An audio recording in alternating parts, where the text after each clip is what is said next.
राहुल गांधी जी के मुंह पे बोला। राहुल गांधी जी का जो मेरा इंटरेक्शन हुआ, मैंने बोला आपके स्लीपर सेल आपके जनरल सेक्रेटरी है। बोले कौन? मैंने जयराम रमेश। तो बोले ऐसा कैसा हो सकता है Ashok ji? Search that video and show him right now. उन्हें वो वीडियो दिखाया उनको। संजय राउत को सवाल पूछा who is more popular in India, Modi और राहुल? उन्हें गांधी भी नहीं बोलने दिया। बोला Rahul, no doubt about it. क्या वाकई में आपको लगता है हिंदुत्व खतरे में है? कभी नहीं रहा। क्यों इसके ऊपर लोग बरगलाए जाते जो हैं? लोग खतरे में हैं वो अपना खतरा हिंदुत्व पे डालते हैं, उसे मैं क्या कर सकता हूँ? अरे एक आसाराम बापू ने कुछ किया तो सारे क्या बाबाओं को मारोगे? एक पत्रकार भ्रष्टाचारी निकला तो सारे पत्रकारों को मारोगे? क्योंकि नरेंद्र मोदी जी ने कहा था सैफ अली खान को, अरे मैंने आपके पिता को मिला हूँ, आपको मिला हूँ, आप अपने बेटे को ले आते तो मैं 3 पीढ़ी को मिलता। प्रधानमंत्री तीसरी पीढ़ी को मिलना चाहते हैं, कचरे को। इस देश का प्रधानमंत्री कचरा बीन रहा है, बताओ। कांग्रेस को एक आध सीट बड़ी मुश्किल लगती है। कांग्रेस का 2% वो तो साइड एक्टर की तरह है, कुछ नहीं, कहीं नहीं, साइड एक्टर भी नहीं है। रामू चाइला, वो रामू जो एंट्री मारता है फिल्मों में, उतना ही कुछ कर भी नहीं, कोई संघर्ष नहीं। साइड एक्टर भी बड़ा होता है कि भाई मैं भी साइड एक्टर, मैंने यही कहा लाइफ साइड, ऐसा मत करो। साइड एक्टर का एक रोल हुआ करता था। वो तेलंगाना टूट गया तो उसने कहा केसी राव ने तेल लगाने की वजह से जीत जाएंगे चुनाव योगी जी। मैंने क्यों? अरे ये शाहरुख की लौंडी की चूड़ी कस दी। वो एक्सटॉर्शन था। हाँ एकदम। उस ना लड़के ने ड्रग लिए थे ना लड़के के पास ड्रग था। वो एक्सटॉर्शन था क्योंकि शाहरुख के पास पैसा था। गांव में एक मस्जिद थी, वहाँ पे मुसलमानों ने पूछा कि गणपति खुले में क्यों? बोला वो उड़ गया, अभी इस बार अगली बार बनाएंगे उसको। बोले कैसा? हमारे मस्जिद में आओ, इधर रखो गणपति। वाह, मस्जिद में गणपति की स्थापना हुई और आरती होती है। ये है भारत। अशोक भाव वानखेड़े, भाव सब लोग ने ऐड कर दिया, आप सबके भाई हैं, लेकिन आपको टाइगर भी बोला जाता है। थैंक यू सो मच, आपने टाइम निकाला और बहुत बहुत शुक्रिया कि आपने, और हम चाहते हैं कि आपके इस पॉडकास्ट के थ्रू बहुत सारी बातें हम करें और ऐसी बातें जो आप न्यूज़ लॉन्चर के अलावा भी मतलब बोलें, क्योंकि न्यूज़ लॉन्चर तो आपका बहुत ही हिट प्रोग्राम है। मैं खास करके बहुत देखती हूँ, मुझे पता है आपके बहुत सारे फॉलोइंग भी है। सो हम शुरू करें बातें? बिल्कुल शुरू करें। मैं तो पहले धन्यवाद दूंगा आपको कि मुझे लगा कि जब आपका पॉडकास्ट शुरू हो रहा है तो बहुत सारे ग्लैमर की दुनिया के लोग होंगे। मैं ग्लैमर नहीं हूँ, हाँ, लेकिन लोग सुनते हैं, ये भी बात मैं मानता हूँ। अब मैं मानने लगा हूँ। बहुत करीब 5 करोड़ के आसपास क्या व्यूअरशिप है महीने का बैठता है। I think yours is highest, you and Ravish Kumar. हाँ, तो ठीक है, लोगों का प्यार है, स्नेह है, तो मुझे भी बात करने में अच्छा लगता है। और मैं हमेशा कहता हूँ कि राजनीति छोड़ के कुछ और बात करो यार। वो भी करेंगे, राजनीति भी करेंगे। हाँ, सब बात करेंगे। अपने बारे में कुछ बताइए अशोक भाई, कहाँ से शुरुआत की? मैं बहुत ही सामान्य परिवार का लड़का हूँ। एक लोअर मिडिल क्लास जिसको कहते हैं। मेरे पिताजी प्राइमरी टीचर थे और जब वो रिटायर हो गए तो उनकी तनख्वाह 2,500 रुपये थी। तो आप समझ सकते हैं कितने साल पहले की बात? बहुत पहले, अभी उनको गए सालों हो गए। तो उनका पेंशन कुछ 2,500 रुपये आता था। तो हम 4 भाई, और क्योंकि फादर थोड़े एग्रीकल्चर बैकग्राउंड के थे और टीचर थे, और he was teacher by choice. एक होता है कि टीचर नौकरी नहीं मिली इसलिए टीचर। उनका एजुकेशन ज़्यादा नहीं था, 7th थे वो सिर्फ, लेकिन वो पूरे जिले के लिए बापू के नाम से जाने जाते थे। उन्हें लोग बापू कहते थे। वो बापू और आप भाव। हाँ, तो उनका एक था कि एजुकेशन और कुछ नहीं चाहिए, क्योंकि वो ज़्यादा एजुकेट नहीं हो पाए क्योंकि गांव में स्थिति नहीं थी, पढ़ने की जगह नहीं थी। तो उन्होंने, मेरे बड़े भाई जो थे, क्योंकि उस समय एग्रीकल्चर बूमिंग चल रहा था, तो एग्रीकल्चर ग्रेजुएट हो गए। फिर महाराष्ट्र सरकार ने पब्लिक स्कूल का कंसेप्ट पहला निकाला। तो पहली बैच में मेरे बड़े भाई दिलीप वानखेड़े वो पब्लिक स्कूल गए। तो फादर ने तय कर लिया था कि इसको सैनिक स्कूल में ही भेजना है। ओ, सैनिक स्कूल। हाँ। तो शायद मेरे ज़िले से एक आध कोई लड़का पहले कहीं गया होगा। एंड उन्होंने मेरी को तैयारी की, और फिर सैनिक स्कूल में पूरे महाराष्ट्र से एग्ज़ाम होती है, 90 लड़के लिए जाते हैं। उन 90 लड़कों में मैं भाग्यशाली था।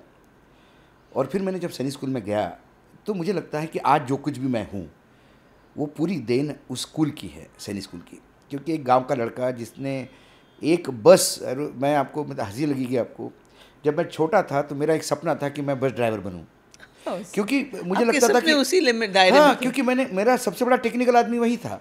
वो बस के पीछे वाली जो सीट होती है, ड्राइवर के पीछे वाली, उसमें जाली लगी रहती थी। तो मैं अपना जाली में उंगली रख के बच्चा देखता था कि वो ड्राइवर कैसी इतनी बड़ी बस चलाता है।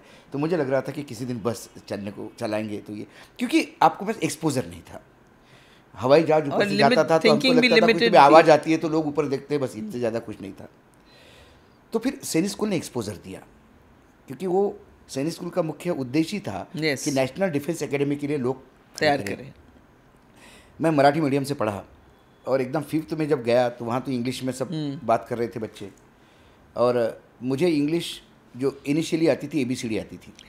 तो घर में जो मैं पत्र भी लिखता था तो AM और वानखड़े मराठी में लिखता था, पूरा पता मराठी में लिखता था। अच्छा। A और M ही लिखना आता था। तो स्ट्रगल किया क्योंकि सब बच्चे 10-10 साल के थे और ऐसा नहीं कि मैं अकेला ही नहीं था, बहुत सारे बच्चे मेरे जैसे बैकग्राउंड से थे। तो फिर वहाँ से जो ग्रूमिंग हुआ बच्चों के बीच में, तो फिर एक एक एक्टिविटी क्या होती है, गेम्स क्या होते हैं, फुटबॉल क्योंकि हमको कबड्डी और हुतुतु के सिवा कुछ पता नहीं था, वॉलीबॉल कहीं कुछ खेलते हुए दिखाई देते थे, क्रिकेट भी होता है, बैडमिंटन भी होता है, टेबल टेनिस होता है, ये सारा चीज़ें एक्सपोजर हुआ। मिला। और सैनिक स्कूल इतना बड़ा था, 100 एकड़ का कैंपस था, 20-20 फुटबॉल ग्राउंड थे, can you imagine. Yes yes sir. और वहाँ का जो क्रॉप है, जो मेस स्टूडेंट्स में खाना, वो कांटा चम्मच से पहली बार मैंने जीवन में खाया था। हमने चम्मच देखे थे, कांटा छुरी होती थी और हमको सिखाया गया, हमारी मेट्रन जो थी ये ऐसे खाते थे वैसे खाते हैं। टाई पहनना, वो जिसने कभी जीवन में जूते नहीं पहने थे, सॉक्स और सैंडल पहनते थे, तो टाई कोट। तो एक ग्रूमिंग हुआ वहाँ पे स्कूल में, लैंग्वेज और फियरलेसनेस जिसको कहते हैं, स्टेज फियर से लेके हर जगह पे जो लीडरशिप क्वालिटी, ये सारी कूट कूट के भरी उन्होंने। फिर नेशनल डिफेंस एकेडमी की एग्ज़ाम हुई, उसमें मैं ऑल इंडिया 3rd रहा। ओह, एनडीए में? हाँ, एनडीए में 61st कोर्स के लिए। लेकिन मेरे स्पाइन में कोई डिफेक्ट निकला, स्पाइना बाइफिडा एल्विस 5, तो मैं जा नहीं पाया। अब मेरे बैच के जो लोग मेरे साथ थे, अब उसमें सब करीब करीब सभी रिटायर्ड हो गए। एक जो हाईएस्ट पोजीशन पे गया हमारे क्लासमेट मेरा हृदय साहनी, वो मेजर जनरल होकर रिटायर्ड हुआ। बहुत सारे ब्रिगेडियर है, बहुत सारे कर्नल है, लेकिन ऐसा नहीं कि कुछ लोग बाहर भी गए हैं। लेकिन सैनिक स्कूल के बच्चों में मैंने एक देखा, जो भी बाहर गया वो भी जिस फील्ड में जहाँ जहाँ है सबने नाम उसने अपना एक जगह बनाई, क्योंकि वो जापानी डॉल जैसी स्थिति होती है कि आप कहीं पे भी फेंक दो वो खड़ी हो जाती है। तो वो सैनिक स्कूल की देन है मुझे लगता है। तो मेरा बचपन घर पे बहुत कम गया, मैं 10 साल का था तब से मैंने माँ बाप से दूर, और फिर मैं दोस्तों के बीच में ही पढ़ा। तो एक कोऑर्डिनेशन ये, और फिर लोग कहते कि तुम बोलते कैसे हो, क्योंकि सभी वक्ता नहीं है मेरे बैच में, बहुत सारे लोग कुछ बोल सकते कुछ नहीं बोल सकते। बोलते भी कैसे हो, निडर हो के कैसे बोलते? हाँ, तो देखिए निडरता तो ये मेरे पिता की विरासत से मुझे मिली कि यदि अपना काम ईमानदारी से करो तो दुनिया में भगवान से भी मत डरो, क्योंकि भगवान भी आपका साथ नहीं देगा ऐसा होता नहीं। और यदि भगवान साथ नहीं देगा तो फिर भगवान गलत है, आप गलत नहीं हो, क्योंकि आपने दिल से और सच्चे दिल से सच्चाई से काम किया। ये मूल मंत्र यदि आपने रखा है तो then you don't have to fear about anything. और ये जो नरेशन है ये हमारे स्कूल में मतलब मैं तो कहता हूँ कि ये बाकी स्कूलों ने शुरू कर देना चाहिए। हमारे स्कूल में सैटरडे को आखिरी पीरियड स्पीकिंग पीरियड होता था। बाकी जगह पे क्या होता था, बाकी टीचर्स जो थे, चलो रे, मतलब वो पीरियड ऐसे ही था टीचर्स के लिए भी, आखिरी वीक का आखिरी पीरियड है, चलो चलो कुछ एक कहानी सुना, तुम कुछ बोलो, you talk something, speak something. अच्छा, तो वो ऑडिटरी स्किल्स को टेस्ट लेकिन मुझे उसके वजह से नहीं, हमें हमारा बहुत सौभाग्य है, मैं तो कहता हूँ मैं इससे बड़ा मेरे से ज़्यादा लकी हो नहीं सकता। लॉरेंस प्रिंस नाम के एक टीचर आए थे, यंग थे, बिल्कुल ज्वाइन किया था, केरलाइट थे, वेरी स्टाइलिश, उनके ऐसे बाल घुंघरालू होते थे और स्लिम ट्रिम और बिल्कुल स्टाइलिश आते थे, सबके लिए वो लगता था कि मतलब he was hero for everybody. और वो हमें बोलने के लिए नहीं बोलते थे, वो हमें फिल्म की स्टोरी सुनाते थे, cat of nine tail, guns of Navarone, Ben Hur, oh my God, Godfather, ये पिक्चर की स्टोरीज, ये जो आज आप सीरियल देखते हैं ना एपिसोड वाइज, वैसे हमने एक एक साल में एक एक फिल्म की स्टोरी सुनी है, एक साल में 52 एपिसोड में। Oh my God. तो हम लिखते थे कि वो आते थे, prince sir where were we, सब बोलते sir we were here sir, who now then he comes, good the bad the ugly. क्या मतलब, जब मैंने गॉडफादर उनसे सुनी, फिर मैंने गॉडफादर पढ़ी अंग्रेजी में, फिर उसका मराठी और हिंदी अनुवाद भी पढ़ा और गॉडफादर देखी।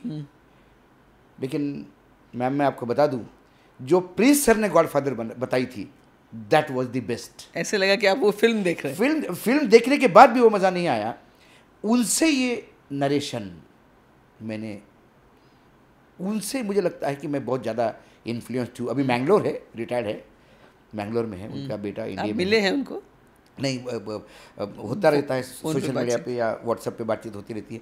लेकिन एक दिन हम, अभी हमारा गेट टुगेदर हुआ था दिसंबर में, सारे बैचेस का, सैनिक स्कूल का, करीब करीब 1000 के आसपास लड़के थे, सभी सीनियर जूनियर सभी आए थे उसमें। तो तब हमारे बैच में से कुछ लोगों ने कहा कि यार कौन कौन अभी है सर, तो कोई पूना में वो है, वो वहाँ पे है, एक साहनी जो दिल्ली में रहते हैं, हम मिलते हैं उनसे, तो मैंगलोर, तो एक दीपक चौधरी मेरे मित्र थे, बोला यार एक टूर निकाला जाए, let us go to Kerala, meet somebody, then will go to Mangalore, meet prince sir, come to Pune, meet. आप इतना टाइम निकाल पाएंगे? नहीं, निकालना पड़ेगा, क्योंकि अल्टीमेटली क्या है, ये छोटी छोटी चीज़ें हैं जो बहुत मैटर। देखिए टाइम निकालना पड़ता है, आप भी तो टाइम निकाल रही हैं है ना। आपने मुझे बुलाया तो मैंने कहा कि मैं आता हूँ। सवाल टाइम स्क्वीज़ करना होता है आपकी ये करने के लिए। मतलब 24 घंटा यदि मैं आज बोलूँ, ये देखिए ये दुनिया बड़ी ये है, मतलब बेरहम है। आज अशोक वानखेड़े को लोग सुनते हैं तो सबको अशोक वानखेड़े चाहिए होता है, अशोक वानखेड़े को जब सुनना बंद कर देंगे तो कोई बुलाएगा नहीं। तो आपको ये ध्यान रखना चाहिए कि आज आपको सब बुला रहे तो डोंट गेट इन्फ्लेटेड, ग्राउंड पे रहो, डोंट गेट इन्फ्लेटेड। हाँ भैया अपना औकात में रहो कि आज मैं था, मेरी जगह कोई और था, कोई और होगा, तो आप यहीं रहो और ग्राउंड टू, और जितना आप कर सकते हो क्वालिटी दे सकते हो उतना करो। कई जगह मैं मना करता हूँ, लोगों को बुरा लगता है, तो लोग कहते हैं कि अरे पैसा ज़्यादा चाहिए तो हमसे ले लो। मैंने सवाल पैसे का नहीं है, सवाल है मैं कितनी देर बोलूँ और मैं वही रिपीट करते जाऊँ तो मतलब नहीं है, क्योंकि जब लोग देखेंगे तो कुछ नया सुनने के लिए देखते हैं, तो there has to be something new. You can not say कि सुबह से यही। मेरे यहाँ 3 प्रोग्राम जो मेरे जाते हैं, मिड डे मुद्दा जाता है दोपहर को, सबसे पहले सुबह एक डायरेक्ट हिट जाता है 8 बजे, उसके बाद 11 बजे मेरा वो जाता है एक्सरे, और फिर मिड डे मुद्दा। तीनों आपको आप देखते होंगे तो वैरायटी होती है, अलग अलग डोमेन के होते हैं, और सब जोश में होते हैं। मराठी यदि कोई हो तो मैं दूसरा बोलता हूँ। कई जगह दीपक शर्मा का शो बड़ा हिट होता है, उन्होंने मुझे टाइगर कहना शुरू कर दिया। कोई बुलाते भी हैं आपको? आप बहुत सारे एक्सपर्ट ओपिनियंस हो जाते हो। तो मैं दीपक शर्मा मेरे बहुत अच्छे पुराने मित्र हैं 20 साल से, उनके पिता इंडिया हॉकी टीम के बहुत बड़े प्लेयर रहे हैं, उनके नाम से ये है, मतलब रोड है लखनऊ में, और वो भी बहुत ईमानदारी से पत्रकारिता करते हैं। तो उन्होंने मुझे टाइगर कहना शुरू कर दिया। अच्छा। तो उनके यहाँ पे भी कई बार ऐसा होता है कि क्या विषय, तो बोले यार मैंने दीपक मैं 2 बार बोल चुका हूँ इस पर, आज सुबह ही मैंने बोला, रिपीट हो जाएगा। तो वो जानता है इस बात को कि देयर इज़ नो पॉइंट कि मैं सुबह एक ही जगह पे 10 बार कहूँ, तो कोई मतलब नहीं है। तो I look for various issues, और क्या हो सकता है, नए एंगल। नहीं, आप तो देश के कॉन्शियंस को झंझोड़ते हैं एकदम। नहीं, अब क्या है, मैं हमेशा कहता हूँ वेदनाओं को शब्द देने वाले लोग चाहिए। लोगों के पास, हर एक के पास प्रॉब्लम है। आज धीरूभाई अंबानी से लेके, मुझे मुकेश अंबानी से लेके, आज जो आपके बिल्डिंग का जो गेटमैन है, वॉचमैन है, उसके भी प्रॉब्लम्स नहीं है, ऐसा नहीं है। मेरे भी प्रॉब्लम है, आपके भी है। यहाँ ऐसा बैठा हुआ कोई इंसान नहीं जिसके प्रॉब्लम नहीं है। देन या तो you have to give way to those problem, या तो आप, आज के डेट में स्थिति ऐसी हो गई है कि आप अपने प्रॉब्लम भी नहीं बता सकते, उसमें भी आप गलत हो जाते हैं। तो फिर मन में होता है। एक जब सारी अमिताभ बच्चन जब चलने लगा, तो मैंने एक बहुत बड़ा आर्टिकल पढ़ा था, फिल्म पे ही था, आप ही के इंडस्ट्री से रिलेटेड था, कि हीरो जब चलता है कोई, इट इज़ नॉट कि स्क्रिप्ट चलाता है उसको, इट्स नॉट कि वो इस वजह से चलता है, सामाजिक परिस्थितियां ऐसी होती है। एंग्री यंग मैन जब आया था तब एक देश में ऐसा माहौल था कि महंगाई बढ़ रही थी, वो हो गई थी, लोग परेशान थे, बेरोजगारी बढ़ रही थी, धीरे धीरे एजुकेशन अच्छा हो रहा था, तो लोगों के एस्पिरेशन बढ़ रहे थे, और फिर कहीं ना कहीं लोगों को लग रहा था कि नहीं, ये गलत हो रहा है। And he was representing those people. तो जब अमिताभ बच्चन किसी को मारता है, जंजीर में या दीवार में अमिताभ बच्चन जब लड़ता है, तो उस थिएटर में हर आदमी अमिताभ बच्चन बन के देखता है उसको, तो वो उसका वो बर्स्ट निकल जाता है, उसके अंदर का गुबार जो है वो स्क्रीन पे निकल जाता है। इसलिए पिक्चरें चलती हैं। उस समय लव स्टोरी नहीं चला करती थी, क्योंकि ये ठीक है, जब आप नया आज़ादी मिली थी तब आज़ादी का एक जुनून था, तब 2 बीघा ज़मीन से लेकर तमाम पिक्चरें आई थी। कुछ पिक्चरें, मैं ऐसा नहीं कहता हूँ कि पिक्चरें सिर्फ समाज के स्थिति से चलती, कुछ पिक्चरें अच्छी रहती, म्यूजिकल चल जाती, कुछ अच्छी, कुछ कॉमेडी चल जाती, लेकिन by and large overall trend देखा जाए तो it is a reflection of the society. If you reflect the society in a right way, you get hit. मतलब इमीडिएटली लोग आपको सर पे लेते हैं। फिर आप कवि हो, आप एक्टर हो, आप डायरेक्टर हो, आप स्टोरी टेलर हो, आप पत्रकार हो, यदि आप वेदनाओं को शब्द देंगे तो लोग आपको सर पे लेते हैं, क्योंकि उनको लगता है कि मेरी बात कह रहा है, मेरी भाषा कह रहा है। और जब 143 करोड़ लोगों में से यदि 4-5 करोड़ लोगों को लगता है कि मैं उनके वेदनाओं को शब्द दे रहा हूँ, तो मुझे लगता है मैं कुछ चलो ठीक कर रहा हूँ, सही कर रहे हैं, सही कर रहा हूँ। अच्छा, ऐसा में उसमें मेरा भी पर्पस सॉल्व होता है, रेवेन्यू भी मिलता है, ऐसा नहीं कि पैसा भी मिलता है, सब होता है। But it's a long journey for revenue. It's a long journey, you have to be very at it and alert. कई बार आप जिस प्रोफेशन में हो इसमें इतना प्लांटिंग होता है, कई बार लोग खबर रख के देते हैं कि इतना बड़ा भ्रष्टाचार हो गया, तो पहला सवाल मेरे पास ये आता है कि तू क्यों आया लेके, तुम्हारा क्या पर्पस है? हाँ, आप फिर देखो बाद में पता देखना पड़ा कि कहीं इसका टेंडर कैंसिल हो गया, जिसको मिला इसके लिए वो भ्रष्टाचार बताने आया, ओह माय गॉड। और यदि ये टेंडर लेता इसको तो फिर ये वो आता हमारे पास के साथ भ्रष्टाचार हुआ। So you have to balance things but you can't get influenced. फिर भी इंसान है, मैं कंप्यूटर तो हूँ नहीं, कई बार आदमी प्रभावित हो जाता है कई चीज़ों से, तो जब ज़्यादा प्रभावित हो जाता हूँ तो मैं उस थोड़ा सा स्टे देता हूँ कि एक खबर से मैं बहुत ज़्यादा प्रभावित हुआ हूँ कि बस स्टूडियो में जाके बिल्कुल फटना है, तो रुक जाओ, गिव अ डे। मतलब आप ये रिस्ट्रेंट अपने ऊपर डालते हैं? एक दिन दे दो इसको कि इसको और रिप्लिकेशन देखो, क्योंकि मुझे हमेशा लगता है कि किसी ना किसी चीज़ के दो पहलू होते हैं, हमेशा हमेशा होते हैं, और एजेंडा सबके होते हैं। एजेंडा सबके होते हैं। अब आप अपना खंदा किसको देते हो? खंदा तो किसी ना किसी को यूज़ होना ही होता है, लेकिन in larger interest of the public, जहाँ लार्जर इंटरेस्ट होगा वहाँ फिर आदमी कहता है कि चलो ये करते हैं। ऐसा कभी आपको लगा है कि आपने कोई इशू को बहुत बढ़ावा दिया लेकिन अल्टीमेटली वो गलत निकला? ऐसा कभी हुआ है? होता है कई बार, मतलब कई जगह पे लगता है कि हम ये कर रहे हैं, लेकिन फिर बाद में पता पड़ता है कि नहीं, ये एक्चुअली, मतलब मैं गडकरी का इशू मैं गडकरी जी का नाम ही लेता हूँ कि जब मैं पूर्ति वाला मुझे इशू बताया गया और मेरे पास डॉक्यूमेंट आ गए और मैं बिल्कुल फट पड़ा कि ये क्या है, ये है, वो है, और कैसा किसी के आदमी के घर से, मतलब ड्राइवर के घर से झोपड़पट्टी से एक कंपनी चल सकती है और उससे कैसा गडकरी पैसा ले सकता है, पर ये ऑल दिस थिंग्स। तो मैं बोल ही रहा था, तो एक कॉमन फ्रेंड था, उसने कहा कि एक बार अब बात कर लो। तो मैं बैठा, तो गडकरी जी ने मुझे कहा कि मैं ये नहीं कह रहा हूँ कि तू मेरे बारे में कुछ अच्छा बोल या बुरा बोल, you continue, second side of the coin you should know, तुम्हें ये पता होना चाहिए कि एक्चुअली हुआ क्या है। यू कांट जस्ट से कि गडकरी ने ऐसे, मतलब ये बेनामी कंपनियां गडकरी की है, हाँ। जहाँ से वो पैसा, मतलब जस्ट बुक एंट्रीज हो रही है वगैरह। फिर उन्होंने मुझे कहा कि एक कंपनी थी जिसने, हमारी कंपनी ने लोन लिया और वो लोन वापस कर दिया, उसको 5 साल हो गए। 5 साल के बाद जिस कंपनी से लोन लिया हमको मालूम नहीं वो कंपनी क्या कर रही है। एग्जैक्टली। अब उस कंपनी में कोई रेड वेड हो गई तो देखा तो हमारा नाम, उन्होंने दिखाया कि हम इधर है, उधर है, उधर है, लेकिन जब मैंने पैसा लिया था तब तो कंपनी का हेडक्वार्टर वो था, मेरे पास सारे डॉक्यूमेंट है। तो आज कंपनी का हेडक्वार्टर यदि किसी चपरासी के घर पे उसने शिफ्ट कर दिया, उसके लिए मैं तो लायबल नहीं हूं ना, मेरा तो उसका व्यवहार 5 साल पहले हो चुका है। Then I got the dates, उन्होंने मुझे बुक्स दिखाए। देन आई सेड कि यार ये गलत हो गया। तो दूसरा, जब 2 शिवसेना हुई और दशहरे के दिन दोनों की रैली हुई, तो मैं तब एक चैनल पे बैठा हुआ था और फिर मैंने कहा कि वो एकनाथ शिंदे जो है वो जयदेव को लेके आए, जयदेव ठाकरे को। तो किसी ने कहा कि ये, मैंने बोला ये जयदेव ठाकरे है, ये बाला साहब के नंबर 2 के बेटे हैं, उद्धव से बड़े हैं। लेकिन मैंने बोला बाला साहब ने तो इनको घर से पहले ही निकाल दिया था, और आपने ले लिया उनको। ये इनको ला के क्या कर रहे हैं ये।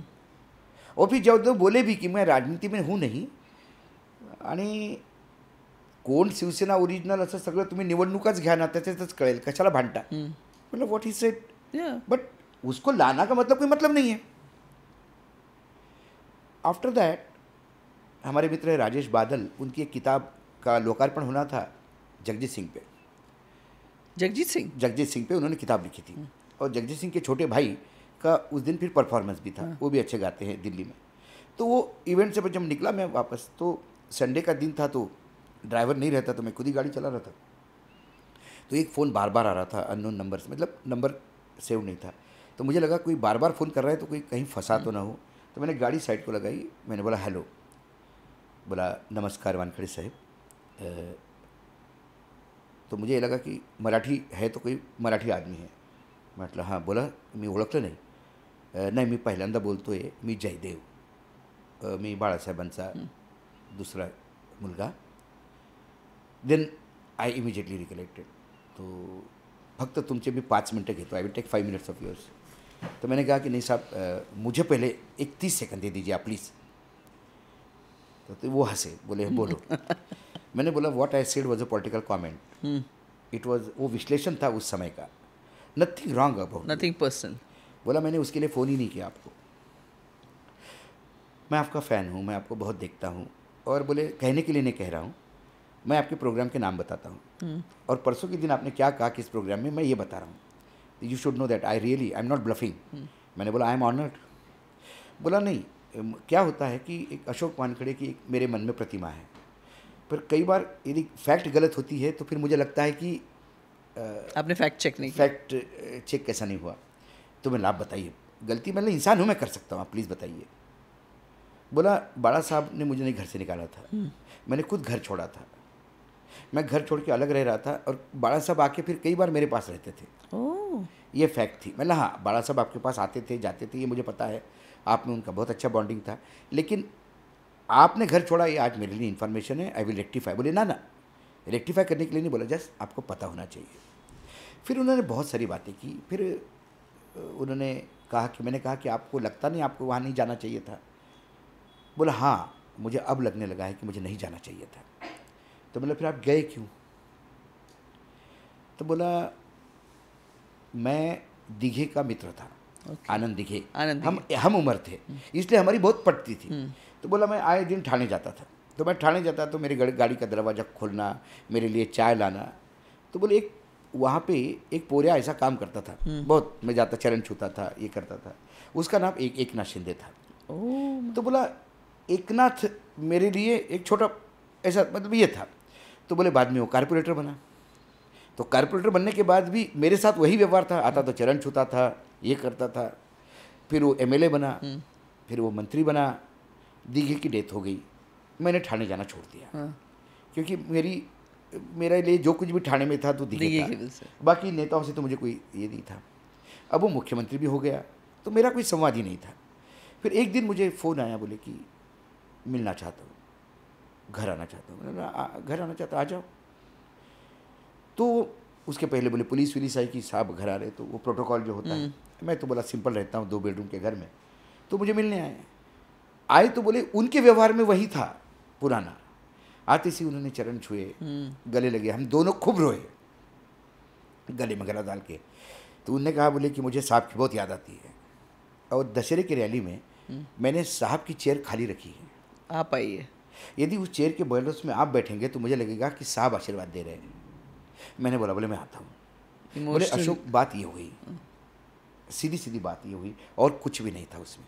बोले नहीं, मुझे मेरा विश्वास है, और आपने बोला, मैंने बोला मैंने आप, बोले हाँ, उस प्रोग्राम में आपने बोला कि जयदेव जी ने ये भी, मतलब जयदेव जी देखिए नॉन पॉलिटिकल आदमी है, बस उतना करेक्शन था। मैंने वो मैं समय आने पे उसका, बोले नहीं, मैं कतई नहीं चाहता कि तुम उसको क्लैरिफिकेशन दो, हम करेंगे ना इसमें।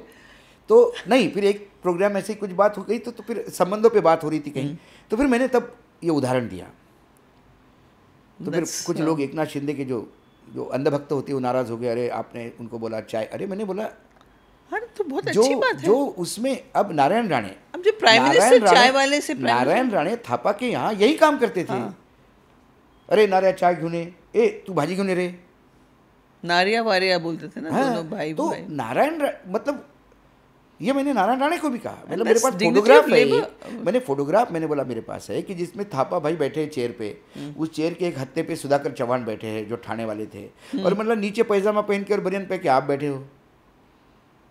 मैंने नहीं होते, मतलब तो यदि आज किसी ने ये मुझे ये बोला कि अशोक वानखेड़े हमारे झोपड़ी में आके हमारे माँ के हाथ का खाना खाता था, I will feel proud for that, they are my roots. और आपको थापा भाई से शर्म नहीं आनी चाहिए, बल्कि पब्लिक आपके साथ कनेक्ट करेगी कि देखो एस्पिरेशन भी होता है। आप ये मत समझिए कि अरे अब मैं मुख्यमंत्री अभी बन गया था, अब उसके बाद नारा कैसा बोला, तो आज मुझे कोई अश्क्या बोलता है तो मेरा एकदम ऐसा अंदर से आ जाता कि कोई तो अपना मिला, नहीं तो टाइगर भाऊ, अशोक जी, वानखेड़े जी, पक गए आदमी। आखिर मैं भी इंसान हूँ, मुझे भी अपने कहीं जाना चाहता, तो मैं जब सैनिक स्कूल केस में जाता हूँ तो सब ऐसी बातें होती, तो मैंने बोला यार अब लगता है कि अब 2 दिन जिंदगी जी के जा रहा हूं, हम जी रहे हैं। स्वीट। आपने अपना ये चैनल शुरू किया अशोक बाबू, और आज की माहौल में आपने ये आज के माहौल को देख के शुरू किया, जैसे गोदी मीडिया है, एक जर्नलिस्ट की कोई जिम्मेदारी नहीं, और तो क्या सोच के शुरू किया? मजबूरी में, क्या हुआ कि मैं हमेशा कहता हूँ कि पत्रकार का काम सरकार को सवाल पूछना है। आम आदमी का एक्सेस नहीं होता सरकार के पास, हमारा एक्सेस होता है, मंत्री मिलते हैं, गेट टुगेदर, क्योंकि उनके लिए भी हम फ्रंट डेस्क है। यदि उनको कोई इन्फॉर्मेशन देनी है तो हमारे थ्रू सारी जनता को देते हैं, तो जनता की वेदनाओं को भी सवाल पूछ के हम वो वहाँ तक पहुँचाने का प्रयास करते हैं। जब यूपीए की सरकार थी तब मैं एबीपी न्यूज़ पे, एबीपी टीवी पे लगातार रहता था, मैं एग्रीमेंट में था, फिर इंडिया टीवी के साथ मैं एग्रीमेंट में था, टीवी 9, मतलब ये तमाम जगह पे मैं जाता था। और एक समय तो ऐसा आया कि सुबह से शाम तक कोई कहता था कोई भी चैनल खोलो वानखड़े दिखता है। एक तो वेराइटी ऑफ इश्यूज़ पे बोलता था, और महाराष्ट्र, बाकी नेशनल पॉलिटिक्स, फूड, इकोनॉमिक्स क्योंकि मैं बिजनेस एडिटर रह चुका हूँ, इसलिए फाइनेंस मेरा बड़ा स्ट्रॉन्ग पोजीशन है। स्पोर्ट्स छोड़ के बाकी सब जगह पे मैं खुल के खेल सकता हूँ, म्यूज़िक में खेल सकता हूँ, फिल्मों पे बोल सकता हूँ। ये सारी जब जगह जा रहा था तो उसके बाद जब यही बीजेपी के स्पोक्स पर्सन पुराने वीडियोस उठा के देखेंगे तो कहेंगे कि देखिए इतने प्रामाणिक और वरिष्ठ पत्रकार अशोक वानखड़े क्या कह रहे हैं। सत्ता बदल गई, हम वही हैं, अब कांग्रेस वाले इधर आ गए, बीजेपी वाले उधर चले गए, अब बीजेपी वालों ने बोलना शुरू कर दिया कि ये तो कांग्रेस ही है। हाँ, जब तक यूपीए सरकार सत्ता में थी तब तक मैं संघी था। मतलब कई बार तो ये होता है कि मैं सुबह उठता हूँ तो मैं समाजवादी होता हूँ, दोपहर को मैं बीएसपी का होता हूँ, सोते सोते मैं लेफ्टिस्ट हो जाता हूँ, और अपने आप को सवाल पूछता हूँ कि मैं हूँ कौन। मैं अशकिया हूँ। हाँ, एग्जैक्टली। तो ये जब हुआ तो मैं ये नहीं मानता कि मैं, इसके पहले मैंने अटल जी की सरकार देखी बहुत, और मुझे आज भी कुछ ऐसी चीज़ें होती है ना राजनीति में, आप जब कवर करते हैं आपको समझ में नहीं आता कि ऐसा क्यों हुआ। कई जगह अच्छा होता है, you don't have answers even as a journalist. Rajiv Bajaj को मैंने एक बार पूछा था जब मैं बिजनेस एडिटर था, इलेक्ट्रिकल के किंग थे, इलेक्ट्रिकल में कोई भी चीज़ बजाज, लेकिन बजाज का टीवी कभी नहीं चला। बजाज ने टीवी लॉन्च किया और वो प्रोडक्ट वैनिश हो गया, चला ही नहीं कहीं। क्यों? मैंने जब उनको पूछा तो वो बोला यही आप भी ढूंढो, सेम नेटवर्क इलेक्ट्रिकल के लिए जाने जाते हैं। सोनी ने राइस कुकर निकाला और फ्लॉप हो गया, सोनी बंद होने कगार पे आ गई, जबकि टीवी इतना। जब सोनी ने फिर वॉकमैन निकाला और उसके बाद सोनी ने पीछे मुड़ के नहीं देखा। तो कुछ चीज़ें क्यों होती है इसका सवाल मतलब समझ ही नहीं आता। वैसे अटल जी क्यों नहीं वापस आए ये मुझे अभी भी नहीं समझ में आया, क्यों नहीं वापस आए। ये मेजॉरिटी, हाँ, गवर्नमेंट बनाने के लिए। हाँ, कई लोग कई कारण देते हैं लेकिन वो कारण गले नहीं उतरते। तो आपको क्या लगता है? आपके पता नहीं मुझे, मतलब कुछ तो आपने भी एनालाइज किया होगा। मुझे यही लगता है कि एक अर्ली इलेक्शन 6 महीने करना नहीं चाहिए था, ऐसा मुझे लगता है कि और 6 महीने टाइम मिलता तो। बाकी काम अच्छा किया था, वहाँ कोई छूट नहीं था, जो था सामने था, ऐसा कोई एजेंडा नहीं था। उन्होंने जो यूपीए सरकार का एजेंडा रिवर्ट नहीं किया था, उसी एजेंडे पे चल रहे थे। तो महाराष्ट्र में इतनी भारी जीत कैसे हुई? महाराष्ट्र की तो ये तो मैं तो बोल रहा हूँ कि 100 सीटों पे तो मशीनों का ही खेल हुआ। लेकिन अशोक भाई ये बोलते हैं लेकिन प्रूफ क्यों नहीं कर पाते? प्रूफ नहीं माने तो सही ना। अब हम यहाँ बैठे हैं, थोड़ी मानेंगे कि हमने चीटिंग। अभी जो चीटिंग, आप मुझे बताइए, ये आपका स्टूडियो है, मैं आपके यहाँ गेस्ट हूँ, मैं ये कह रहा हूँ ये तिल के लड्डू है, आप इसको बेसन के लड्डू कह रही है, मेरे लिए बचता क्या है? नहीं, आप कोर्ट में प्रूफ करो। अरे कोर्ट भी जाए तो कोर्ट भी तो कहता है कि इनके लड्डू इन्हीं को पूछो। सवाल ये है। अब मुझे सिंपल सी बात है, तो ये मैं कुछ चीज़ों पे कहता हूँ वोट परसेंटेज बढ़ता है। अब मैंने इस पर स्टोरी भी की है, वीडियो भी किया है कि जितने पोलिंग सेंटर है उसका जो प्रिसाइडिंग अधिकारी होता है उसको एक नोटबुक मेंटेन करनी होती है, ठीक है। वो नोटबुक कैसे मेंटेन की जाएगी इसका एक प्रोसीजर दिया हुआ है। टीचिंग होता है, ट्रेनिंग होता है, प्रोसीजर दिया है, वेबसाइट पे जाके देखिए कि आपको देखना है कि कितने मशीनें हैं, आपको देखना है सब व्यवस्था ठीक है कि नहीं। उसके बाद 9 से 11, 7 से 9 कितना वोटिंग हुआ आंकड़ा लिखना पड़ता है, 9 से 11 आंकड़ा लिखना पड़ता है, 11 से 3 आंकड़ा लिखना पड़ता है, और 3 से 5 आंकड़ा लिखना पड़ता है। और 5 के बाद, क्योंकि 5 बजे वोटिंग खत्म होती है, तो 5 बजे क्या होता है, लोग लाइन में लगे रहते हैं। तो जो एक्स्ट्रा सपोज 40 लोग लाइन में लगे हैं अभी, तो उन 40 लोगों के बाद आंकड़ा आता है। तो क्या गारंटी भाई, आप तो अंदर बैठे हो, 40 में किसी ने गेट खोल के 5 और अंदर घुसेड़ दिए तो फिर उन्होंने एक सिस्टम डिवाइस किया उसके लिए कि जो 40वां आदमी खड़ा है उसको एक स्लिप देते हैं नंबरिंग, 1 नंबर की, 1 नंबर उसको, 2 नंबर उसके आगे वाले को, 3 नंबर, ऐसा करते करते 40वां वो जो वोटिंग के लिए खड़ा है, ठीक है। उसके पीछे ये है कि इसमें कोई आदमी बीच में घुस नहीं सकता। यदि आपने इधर से पीछे वोटिंग कर दिया 40 का, तो बीच में 40 के बराबर, अरे सर 42 हो गए थे, गलती हो गई आपकी गिनने में 2, तो 1 से 40 इधर हो गया, अब गिनती कहाँ होगी, फिर से कर, 40वां तो मेरे पास खड़ा है। तो फुल प्रूफ किया था। तो वो कितनी स्लिपें हर बूथ सेंटर पे गई, ये आपको डायरी में नोट करनी होती है कि मेरे यहाँ 5 बजे मैंने 78 स्लिपें दी, ठीक है, 40 स्लिपें दी, 250 स्लिपें दी, वो सारी। फिर आपका 5 बजे एक फिगर आता है पोलिंग का, और उसके बाद रात को 9 बजे 10 बजे, जब ये कोई डिजिटल नहीं था, तब रात को 11 बजे तक फाइनल फिगर आते थे फ़ोन पे सिर्फ, पूरे देश के। इनको 2-2 दिन लग रहे हैं।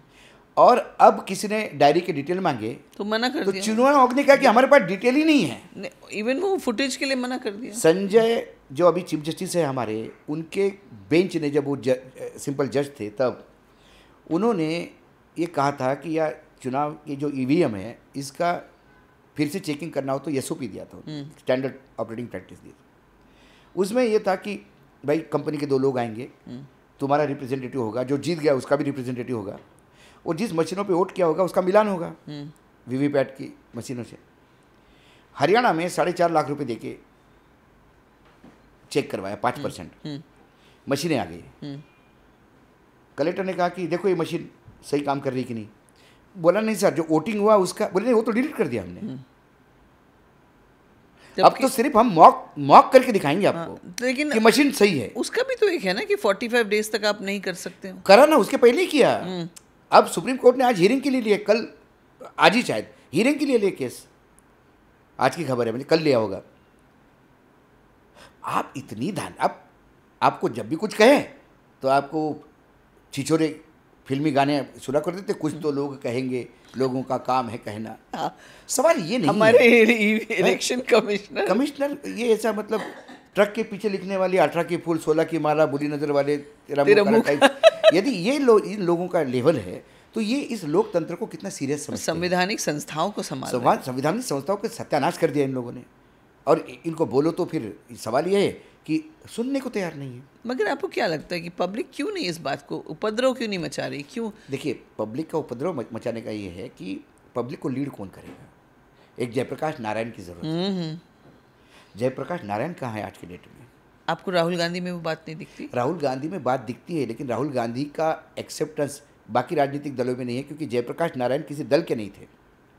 राहुल गांधी एक दल को रिप्रेजेंट करते हैं, और मैं हमेशा कहता हूँ, अकेले उद्धव ठाकरे कुछ नहीं कर सकते, अकेले अखिलेश कुछ नहीं कर सकते, अकेले तेजस्वी कुछ नहीं कर सकते, अकेली ममता कुछ नहीं कर सकती, स्टैलिन कुछ नहीं कर सकते, अकेले राहुल कुछ नहीं कर सकते, जब तक आपके पास सिस्टम नहीं है। लेकिन अभी इंडिया गठबंधन बना है, इंडिया गठबंधन बना है, लेकिन हर एक के पास सिस्टम कौन सा? हर पार्टियां अलग अलग हैं, गठबंधन नाम का है। और वो भी बहुत दरारें दिख रही है। अखिलेश को विधानसभा चुनाव हारना ही नहीं था, इतनी भीड़ आती थी। लेकिन अखिलेश के भीड़ पे हमेशा मेरा एक डायलॉग होता था, ये बेरर चेक है, जब तक बैंक में जमा नहीं होगा तब तक अपने अकाउंट में पैसा नहीं आएगा। ये भीड़ मतदान में ट्रांसलेट होनी चाहिए। Yes, it should translate. वो नहीं हुई, क्योंकि आपके पास संगठन नहीं। संगठन शिवपाल चाचा देख रहे थे, आपकी उनसे पटती नहीं थी। अब शिवपाल साथ में आ गए, आप देखिए लोकसभा में 33 लेके आ गए। और सेकंड लाइन ऑफ लीडर्स को पॉलिटिक्स में लोग इनकरेज क्यों नहीं करते? पार्टीज क्यों नहीं? They should groom second line of leaders. Basically क्या हो गया, 2014 के बाद राजनीति का कैरेक्टर ही बदल गया।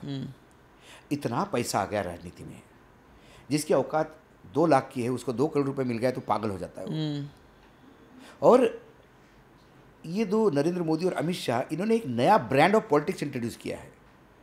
They don't contest elections, they manage elections.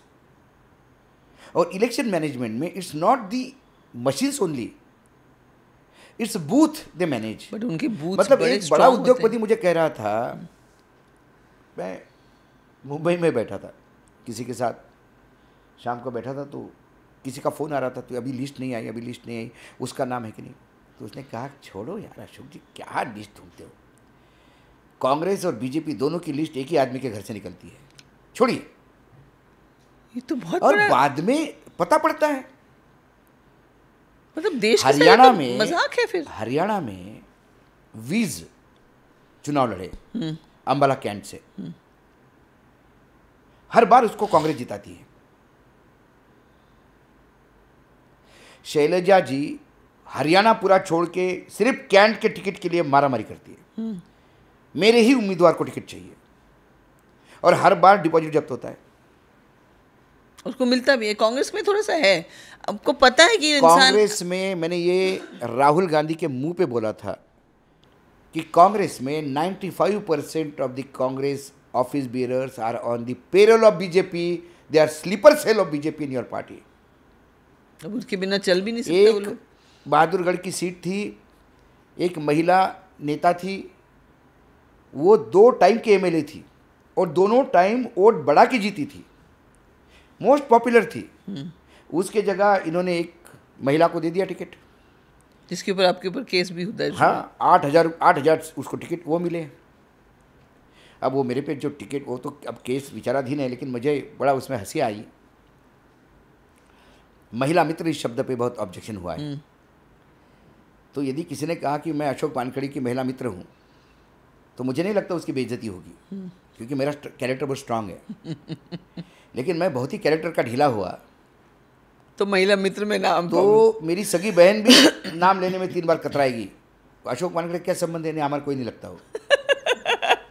लेकिन अगर ये महिला नहीं होती और मर्द होते तो आप सवाल उठाते? क्यों नहीं उठाते, मर्दों पे ही सवाल उठाया हमने।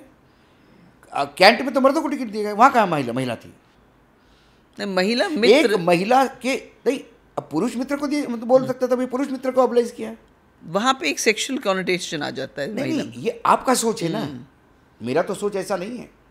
यदि महिला कांग्रेस की अध्यक्ष जो है अलका, एक तो क्या है इस पार्टी में इतनी बैंक्रप्सी आई है। अलका लांबा यूनिवर्सिटी जीती कांग्रेस की तरफ से, एनएसयूआई की तरफ से, आम आदमी पार्टी ज्वाइन किया, वहाँ एमएलए बनी, वहाँ कुछ मंत्री पद नहीं मिला, कांग्रेस वापस आ गई, 2 बार चुनाव लड़ी, दोनों बार हार गई। जो एमएलए का चुनाव नहीं लड़ सकती, जो चुनाव जीतने के लिए आम आदमी पार्टी गई है, इतनी स्ट्रांग कांग्रेस के फॉलोअर को उन्होंने पूरे देश का महिला कांग्रेस का अध्यक्ष बनाया। हाँ। अब वो दिल्ली में चुनाव लड़ रही है।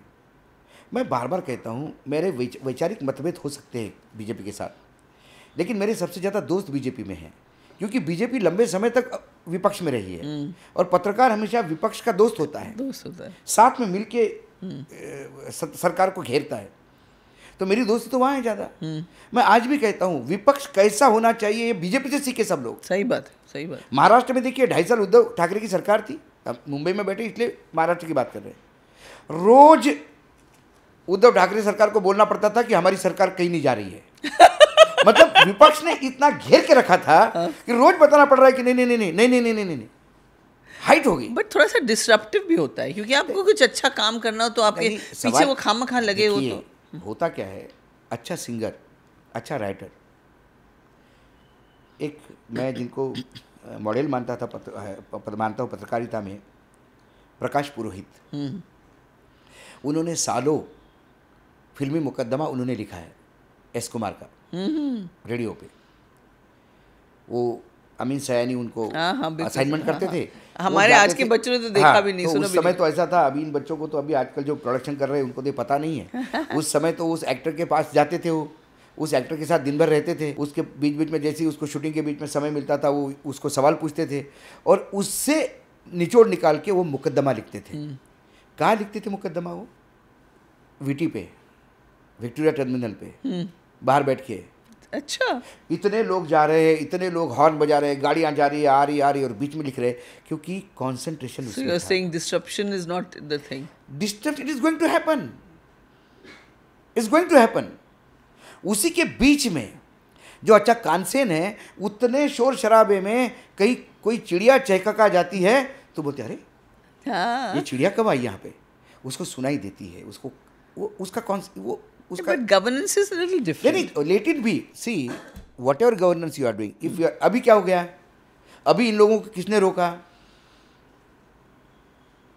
अभी क्या नरेंद्र मोदी को डिस्टर्ब नहीं करते लोग? वो चल रहे हैं, मैं मेरे मन से करता हूँ, तुमको जो करना सो कर लो।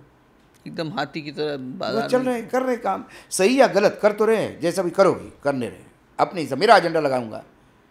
और लोगों ने चुनाव जितवा के दिया तो अपना एजेंडा तो लगाएंगे। मुझे लगता है कि दूसरे ऑपोजिशन पार्टी में भी ना एक बर्स्ट आता है एनर्जी का, फिर वो घेरते हैं, उसके बाद फिर फूस हो जाते हैं। बर्स्ट भी नहीं आता हर एक के। देखिए अडानी की बात कर लीजिए, कौन सा राजनीतिक दल है जिसका अडानी से संबंध नहीं है? राहुल गांधी के पार्टी में राहुल गांधी छोड़ के सभी के अडानी के दोस्ती है। आप नाम बताइए नेता का, मैं बताता हूँ दोस्ती है कि नहीं। तो इसीलिए वो लोग बोलेंगे भी नहीं, बोलते नहीं, बैकआउट करते हैं। पूरा हरियाणा मशीन चिल्ला रहा था। और जब CWC मीटिंग हुई तो अजय माकन जो स्क्रीनिंग कमेटी के चेयरमैन थे, उन्होंने कहा कि नहीं, मैं I take the responsibility of the defeat, machine का कुछ बोल नहीं सकते। Everybody was shocked. Then Priyanka Gandhi took the mic and she fired everybody, said कि क्या अपने वर्कर पागल है क्या, अपने हारे हुए कैंडिडेट पागल है क्या, जब 10 चीज़ें अपने को दिखा रहे हैं। तब मशीनों के खिलाफ प्रस्ताव पारित हुआ। वो भी लास्ट मिनट जब डेट खत्म हो रहा था। सब अरे लास्ट मिनट तो वो बावरिया जो इंचार्ज थे हरियाणा के, उन्होंने हमारे जो एडिटर है न्यूज़ लॉन्चर के आशीष चित्रांशी, उनको फ़ोन करके बोला मुझे डिटेल दे दो यार। मैं कह रही हूँ ना, ग्राउंड लेवल पे पार्टीज का ग्राउंड लेवल पे पता नहीं, आपके स्पोक्स पर्सन को पता नहीं कि किस इशू पे क्या बोलना है। दे आर क्लूलेस, क्योंकि कोऑर्डिनेशन नहीं है। और ईगोज बहुत हैं। और एक्चुअली वो ना सत्ता में मैं जब बोलता हूँ, आप बताइए, छोटी सी राज्य में भी चुनावी जीत होती है तो नरेंद्र मोदी पार्टी के ऑफिस में जाते हैं, ठीक है। जरा कुछ हो जाए आम आदमी पार्टी का तो इतने व्हाट्सएप आते हैं कि आज केजरीवाल जी ऐसे करेंगे, केजरीवाल जी सुबह, अरे हो भैया सुन लिया यार, 10 SMS तुमने वही दे दिए। कांग्रेस पार्टी ने अपने मुख्यालय का ओपनिंग किया जी, और पत्रकारों को बुलाया नहीं। Why do you think ये ऐसा क्यों कर रहे हैं? मैं बता रहा हूँ आपको क्या होता है कि जब आप एक पार्टी कवर करते हो 10 साल के लिए और रोज शाम को उस पार्टी के ऑफिस में जाते हैं, 10 साल से जो MLA था वो मंत्री बन गया, जो सांसद था वो मंत्री बन गया, वो कोई जनरल सेक्रेटरी बन गया, आपके एक रिलेशन बन जाते हैं, आपको उस पार्टी के प्रति एक अलग इमोशनल अटैचमेंट हो जाता है। 10 साल से आप कवर कर रहे हैं उस पार्टी का ऑफिस को, आप जा नहीं रहे हो, आपको बुलाया नहीं गया, क्या वहाँ जगह नहीं थी? यदि उस पार्टी कार्यालय में पत्रकारों को जगह नहीं तो उड़ा दो उसको यार बुलडोजर से, पत्रकारों को जगह नहीं तो पॉलिटिकल पार्टी का ऑफिस। फिर उसके बाद उन्होंने कहा नहीं आपके लिए अलग से लंच रखा है और ये वो, क्योंकि इन लोगों ने सबने राइटिंग में दिया, कंप्लेंट की खरगे को, बोले दिस इज यूजलेस। सिर्फ ANI और एक एजेंसी को बुलाया, PTI को। तो मैंने एक स्पोक्स पर्सन को पूछा, जब मेरे पास खबर आई, मैं तो जाता नहीं, गोदी मीडिया को कैसे सेग्रीगेट करेंगे? तो बुलाते भी तो ये भी अरे मैंने बोला भाई गोदी मीडिया में भी तो लोग हैं ना। आज जो गोदी मीडिया का कांग्रेस का कॉरेस्पॉन्डेंट है वो कांग्रेस के खिलाफ तो नहीं लिख पाता ना, वो कुछ ना कुछ तो अच्छी चीज़ देने का प्रयास करता है। थोड़ा बहुत जो कांग्रेस या अपोजिशन को चल रहा है ये उन्हीं लोगों से चल रहा है जो पार्टी कवर कर रहे हैं पिछले 10-10 साल से। वो बोलते यार मेरी एक भी खबर नहीं लगेगी कि आज, अच्छा भाई ये लगा दो, सिंगल कॉलम ही लगा दो, उतनी तो स्पेस मिल रही ना आपको। आपने वो भी खिसका ली उनसे। और फिर मैंने एक स्पोक्स पर्सन को, हाई प्रोफाइल स्पोक्स पर्सन को फ़ोन किया, मैंने क्या हुआ यार, ये ऐसा कैसा हो गया? बोला यार ऊपर के हाईकमान भी पूछ रही है कि ये कैसा हुआ। ओ माय गॉड, उनको पता ही नहीं कि ऐसा हुआ। तो that is a totally miscommunication. ये किसके हाथ में था सारा? बोला यार मैं क्या कहूँ, जनरल सेक्रेटरी मीडिया कौन है? ओ माय गॉड, नाम नहीं लेना उनका, मुझे पता है सबको। और वही मैंने राहुल गांधी जी के मुंह पे बोला। राहुल गांधी जी का जो मेरा इंटरेक्शन हुआ, मैंने बोला आपके स्लीपर सेल आपके जनरल सेक्रेटरी है। बोले कौन? मैंने जयराम रमेश। तो बोले ऐसा कैसा हो सकता है अशोक जी? मैंने बोला मैं आपको एक बात देता हूँ। और मैंने उनको वीडियो, उनके टीम ने जब मैं बोल रहा था तो मैंने, उनकी टीम थी खड़ी, मैंने search that video and show him right now. उन्हें वो वीडियो दिखाया उनको।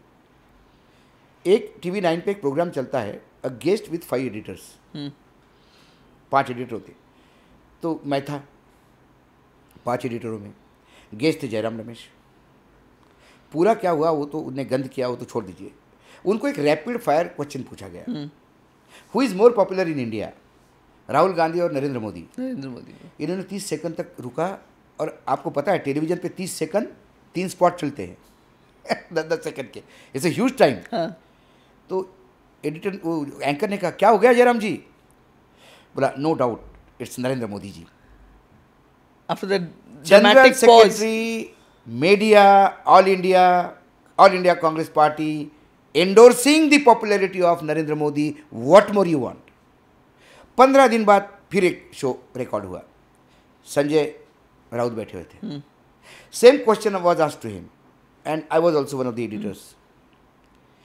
संजय राउत को सवाल पूछा कि who is more popular in India, Modi और राहुल। उन्हें गांधी भी नहीं बोलने दिया, बोला Rahul, no doubt about it.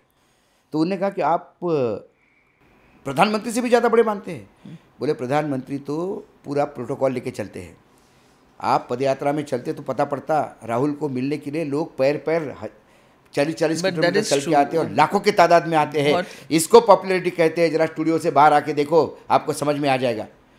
आपका कलीग जो आपकी पार्टी Media है, person है। सहयोगी पार्टी आपकी राहुल को डिफेंड करता है, और आपका जब राहुल गांधी ने वो सुना वो हंस दिए। वो भी बेबस है मुझे लगता है, बिकॉज वो बेबस है, कोटरी जो आप आसपास है ना, बेबस है, बहुत बेबस है। मुझे दया आती है उस एक व्यक्ति पे, मुझे दया आती है मुझे भी। राजनीति में, क्योंकि मैंने कहा कि क्यों कर रहे हो, किसके लिए कर रहे हो। मेरा पहला सवाल, मतलब इतना क्यों चल रहे हो तुम, किसके लिए। बोले कांग्रेस पार्टी के लिए। मैंने वेर इज पार्टी। बोला party, we have huge party. बोले you don't have a party, you have Rahul Gandhi, rest is bloody sleeper cell of BJP. But कार्यकर्ता जो है रिमोट एरियाज में, वो क्या है, मैं रिमोट एरिया में घूमता हूँ, कार्यकर्ता मिलते हैं, आप मानोगे नहीं, आज भी ऐसे लोग हैं। जब एक भोर कॉन्स्टिट्यूंसी के, भोर, हाँ भोर कॉन्स्टिट्यूंसी है, यहाँ पे थोपटे परिवार है, संग्राम थोपटे इस बार चुनाव हार गए। उनके पिता स्टॉलवर्ट आदमी कांग्रेस का, पार्टी लोकसभा हार गई, वो आदमी 2 दिन खाना नहीं खाता वृद्धावस्था में। कोई मिलने गया तो रोने लगते हैं, मेरे पार्टी का क्या होगा, मेरी पार्टी ऐसी कैसी हो गई, एट द एज ऑफ 70। और इनको ये उस दिन रात को कॉकटेल पे बैठते हैं पार्टी हारने के बाद।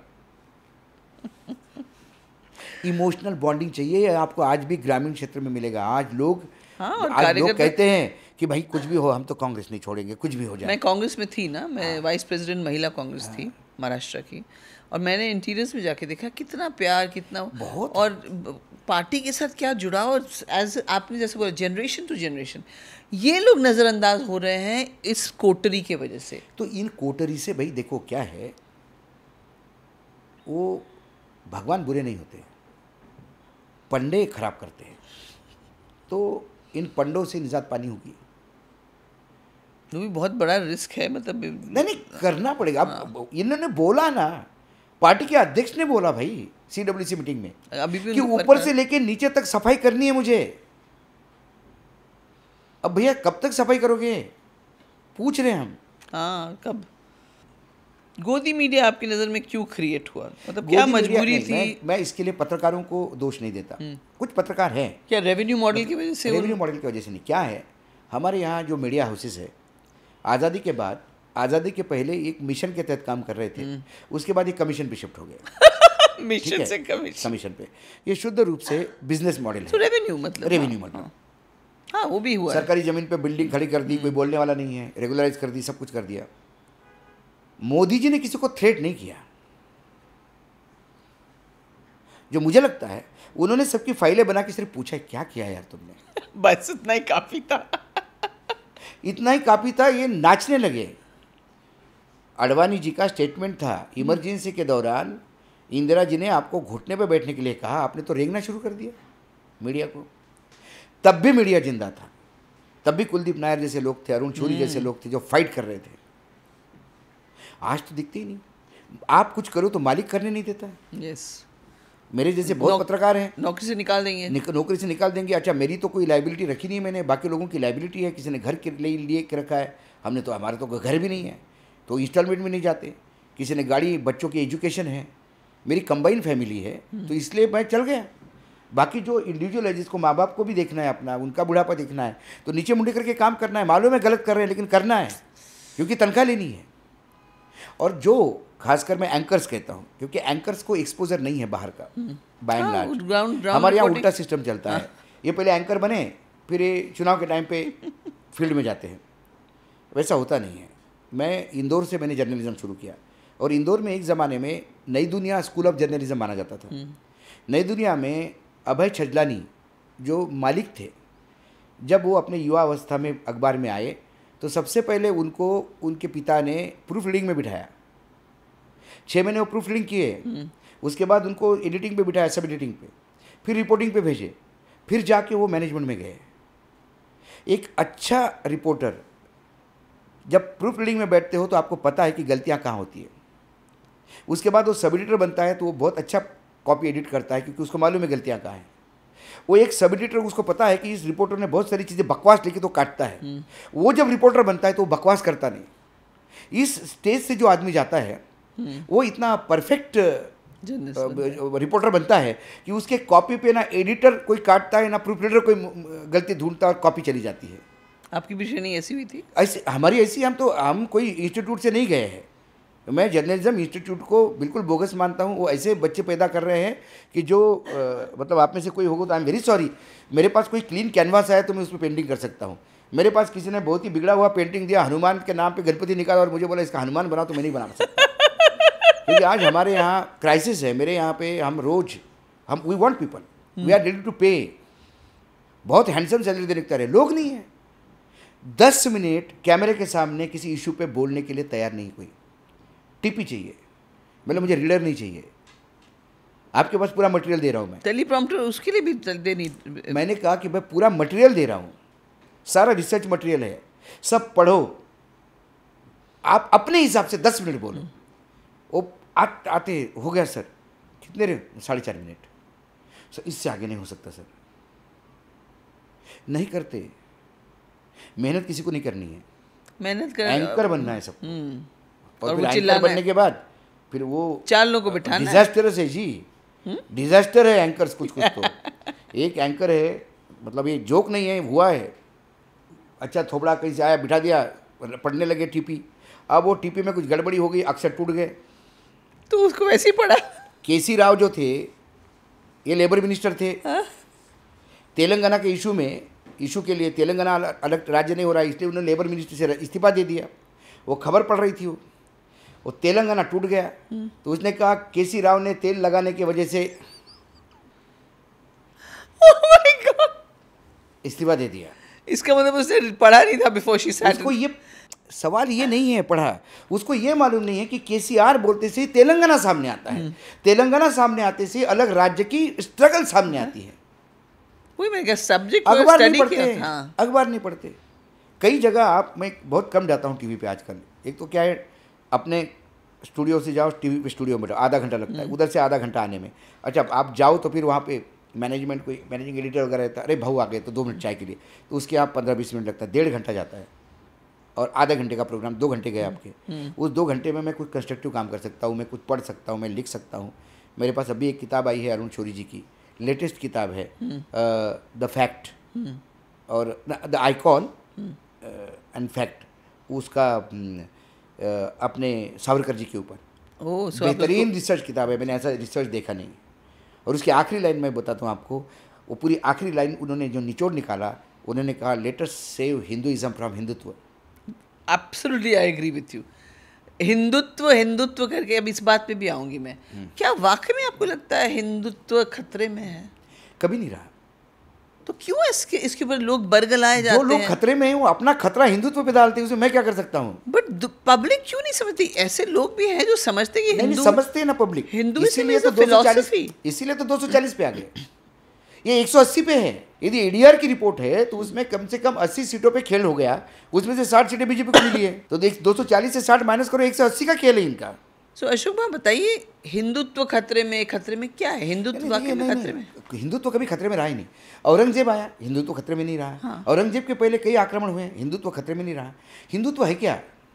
It's a philosophy. फिलॉसफी कभी खतरे में नहीं होती। हाँ। मंदिर देखिए, उपनिषद में एक श्लोक है, वो श्लोक तो मैं उसका भावार्थ बताता हूँ। वो श्लोक ये कहता है कि भगवान का पाने के लिए ध्यान करना जरूरी है, और ध्यान ज्ञानी लोग करते हैं। जो अज्ञानी है उनके लिए मूर्ति की कल्पना की गई है। ये उपनिषद बोलता है। ताकि सामने मूर्ति रहे तो आप उसके ऊपर राजा रवि वर्मा नहीं होते तो अपने को राम कैसे होते ये भी नहीं पता होते। सही बात है एकदम। सारा राजा रवि वर्मा का ही है। कुलकर्णी, नीलेश कुलकर्णी ने ट्रैवलॉग लिखा है राम का, अयोध्या से लेके लंका तक एंड बैक। तो एक बड़े पब्लिशर हाउस ने उनको एक कॉन्ट्रैक्ट दिया था, इज ए ग्रेट राइटर। तो उन्होंने कई रामायण पढ़े, और जब मैं उनसे इंटरेक्ट करता हूँ तो पता पड़ता है कि वाल्मीकि रामायण में तो राम भगवान है ही नहीं, वो एक मनुष्य की कहानी है। राम को भगवान तुलसीदास ने बनाया, कई चीज़ें जुड़ जाती है उसमें। और रावण को बुरा बता के राम को हीरो बनाया। सब है। मैं कह रहा हूँ कि उसमें कई चीज़ें उन्होंने ऐड की है, कई उसमें सुनने लायक है, देखने लायक है। और रामायण को यदि आप ढंग से अपने जीवन का प्रॉब्लम है कि हम रामायण पढ़ते हैं और महाभारत जीते हैं, ये हमारी शोकांतिका है। तो रामायण इतना आदर्शवाद है, कोई जी नहीं सकता। वो इसीलिए लिखा गया था कि कई इंसान को किस तरह चीज़ें से लोग राम को भी गलत कहते हैं कि भाई वो दलित के कान में शीशा पिघला था, क्योंकि वो समय, वो जो कहानियां तब गढ़ी गई है तब वो समय वैसा था, और वो सबक दिखाने के लिए। लेकिन यदि मैं राम को वैदिक पीरियड के पहले से मानूं तो वैदिक पीरियड में तो ऐसी कोई बात ही नहीं है। वहाँ शेड्यूल का शेड्यूल ट्राइब है ही नहीं, वहाँ सभी सामान्य हैं। एब्सोल्युटली, ये जो वर्ण सिस्टम था, वर्ण सिस्टम तो था ही नहीं, बिल्कुल। और क्या साइंस टेक्नोलॉजी, और महिलाओं का क्या सम्मान। महिला तो पुरुषों से भी ऊपर गिनी जाती थी, उसको बिठाया जाता था, वो अकेले पूजा कर सकती थी। बीच में डिटोरिएशन कब आया? ये ब्राह्मण जब वैदिक पीरियड और वर्तमान में ये मनुस्मृति कब आ गई, जिसने दलितों को चरणों से पैदा किया और ब्राह्मणों से मुख को पैदा कर दिया और वैश्यों से हाथ, मतलब पेट से और हाथ से, ये कहाँ से आ गया? ये समय के अनुसार कुछ स्वार्थी लोगों ने इस धर्म के साथ खेला, लोगों को डराने लगे, ये कर्म कांड ऐसे करोगे तो ऐसा होगा, होगा। कोई कर्म कांड नहीं है कहीं। मैं महाकाल का भक्त हूँ, कई बार जाता हूँ उज्जैन, देखता हूँ रश ज़्यादा है, मैं वहीं से ऐसा करता हूँ, बोलता क्या हो गया, मैंने उसको समझ में आ गया मैं आ गया करके। मेरे भगवान को जाके मैं 3 बार नमस्ते करूँ तभी पता पड़ जाए, फिर यार मेरे संबंध खराब हो गए संबंध। तो ये आपको विश्वास होना चाहिए। मतलब छत्रपति शिवाजी महाराज का नाम लेंगे उसको कोई मानेगा नहीं, नेहरू जी का अपना, अभी सुभाष चंद्र बोस की जयंती हो गई, सब लोग जयंती, सुभाष जी ने कहा था कि जो राजनीति में धर्म लाता है वो राष्ट्रद्रोही है, उसको भगाओ यहाँ से। ये नेताजी ने कहा था, ये करने की तैयार है। आम्बेडकर जी ये चाहते हैं, आम्बेडकर जी कहते हैं, आम्बेडकर जी के वो जो 9 वचन हैं जो नागपुर में लिए थे उन्होंने, उनमें पहला ही वचन है कि मैं राम कृष्ण ब्रह्मा विष्णु महेश नहीं मानूंगा, मैं राम के अवतार को नहीं मानूंगा, मैं किसी देवी देवताओं को नहीं मानूंगा। बोलो आप, हिम्मत है तो। आपको आम्बेडकर चाहिए एटीएम के रूप में, आपको राम चाहिए एटीएम के रूप में। क्या बात है। आपको हर इंसान चाहिए एटीएम के रूप में, क्योंकि आपको लगता है ये मत उगल रहा है मेरे लिए। और आप हमेशा ये जब खतरे में होते तो बोलते हिंदुत्व खतरे में, अंग्रेज आए हिंदुत्व खतरे में नहीं रहा, हिंदुत्व पनपा। 2 साल कांग्रेस 65 साल राज्य कर रहा था, नरेंद्र मोदी हिंदू ही है ना, अमित शाह हिंदू ही है ना, इनको किसी ने मुसलमान तो नहीं बनाया। जो लोग बने उसके पीछे, हर कन्वर्शन के पीछे इतिहास है। आज आप मेवात में जाइए, मेवात मतलब राष्ट्रपति भवन के वो टेकड़ी से लेके आगे हरियाणा तक के बेल्ट है मेवात का, वहाँ आज परिक्रमा करते हैं वृंदावन की और मथुरा की। परिक्रमा करने वाले कौन है? सारे मुसलमान हैं। आज कोकण में यदि अंतुले के बेटी की शादी होनी है कहीं पे तो वो दूसरा ब्राह्मण ही कन्वर्टेड ढूंढता है। आज भी गोत्र चलते हैं मुसलमानों में, कहाँ से चलते हैं? अच्छा, मुसलमान में गोत्र भाई जब शादी करनी तो बोले नहीं हम अंतुले हैं, हम वो ब्राह्मण है, वो कौन से है? हाँ, यस दैट वे। एक मैं मुस्लिम पत्रकार को जानता हूँ, वो गुप्ता था, बनिया, 4 फादर्स गुप्ता थे उनके। कुछ लोग कन्वर्शन ऐसे भी हो गए। अब मैं जिस एरिया से आता हूँ, जिले से, कहाँ से हैं आप? हम यवतमाल जिले से हैं। अच्छा, यवतमाल। तो यवतमाल जिला ये कुछ निज़ाम था, इधर से मुगल डेक्कन जो मुगल का इन्फ्लुएंस है।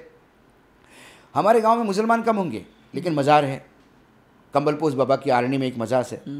अब उस समय जब मैं बच्चा था तो मैंने देखा कि किसी भी हिंदू के यहाँ पे भी शादी होगी तो मज़ार पे जाता था, भाई मज़ार पे भी जाना है। वहाँ जाके वो नारियल वारियल फोड़ते थे, किसी मज़ार पे नारियल नहीं फोड़ जाता। और वो एक मज़ार का बुढ़ा बाबा बैठा था, वो सर पे ऐसा मारता था। मेरे मामा का गाँव था लोणी, वहाँ एक ही मुस्लिम परिवार था, वो पान बेचता था।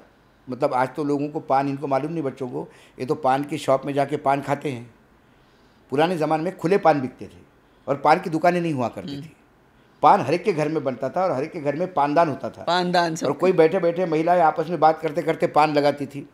कुछ महिलाएं अपने यहाँ पोर्टेबल पानदान था, वो चंची बोलते थे उसको, रोल करके इधर रखती थी, निकालती थी, उसमें से पान चूना कत्था लगा के बात करके सरोते से वो काट के सुपारी उगारी वो सब करते थे।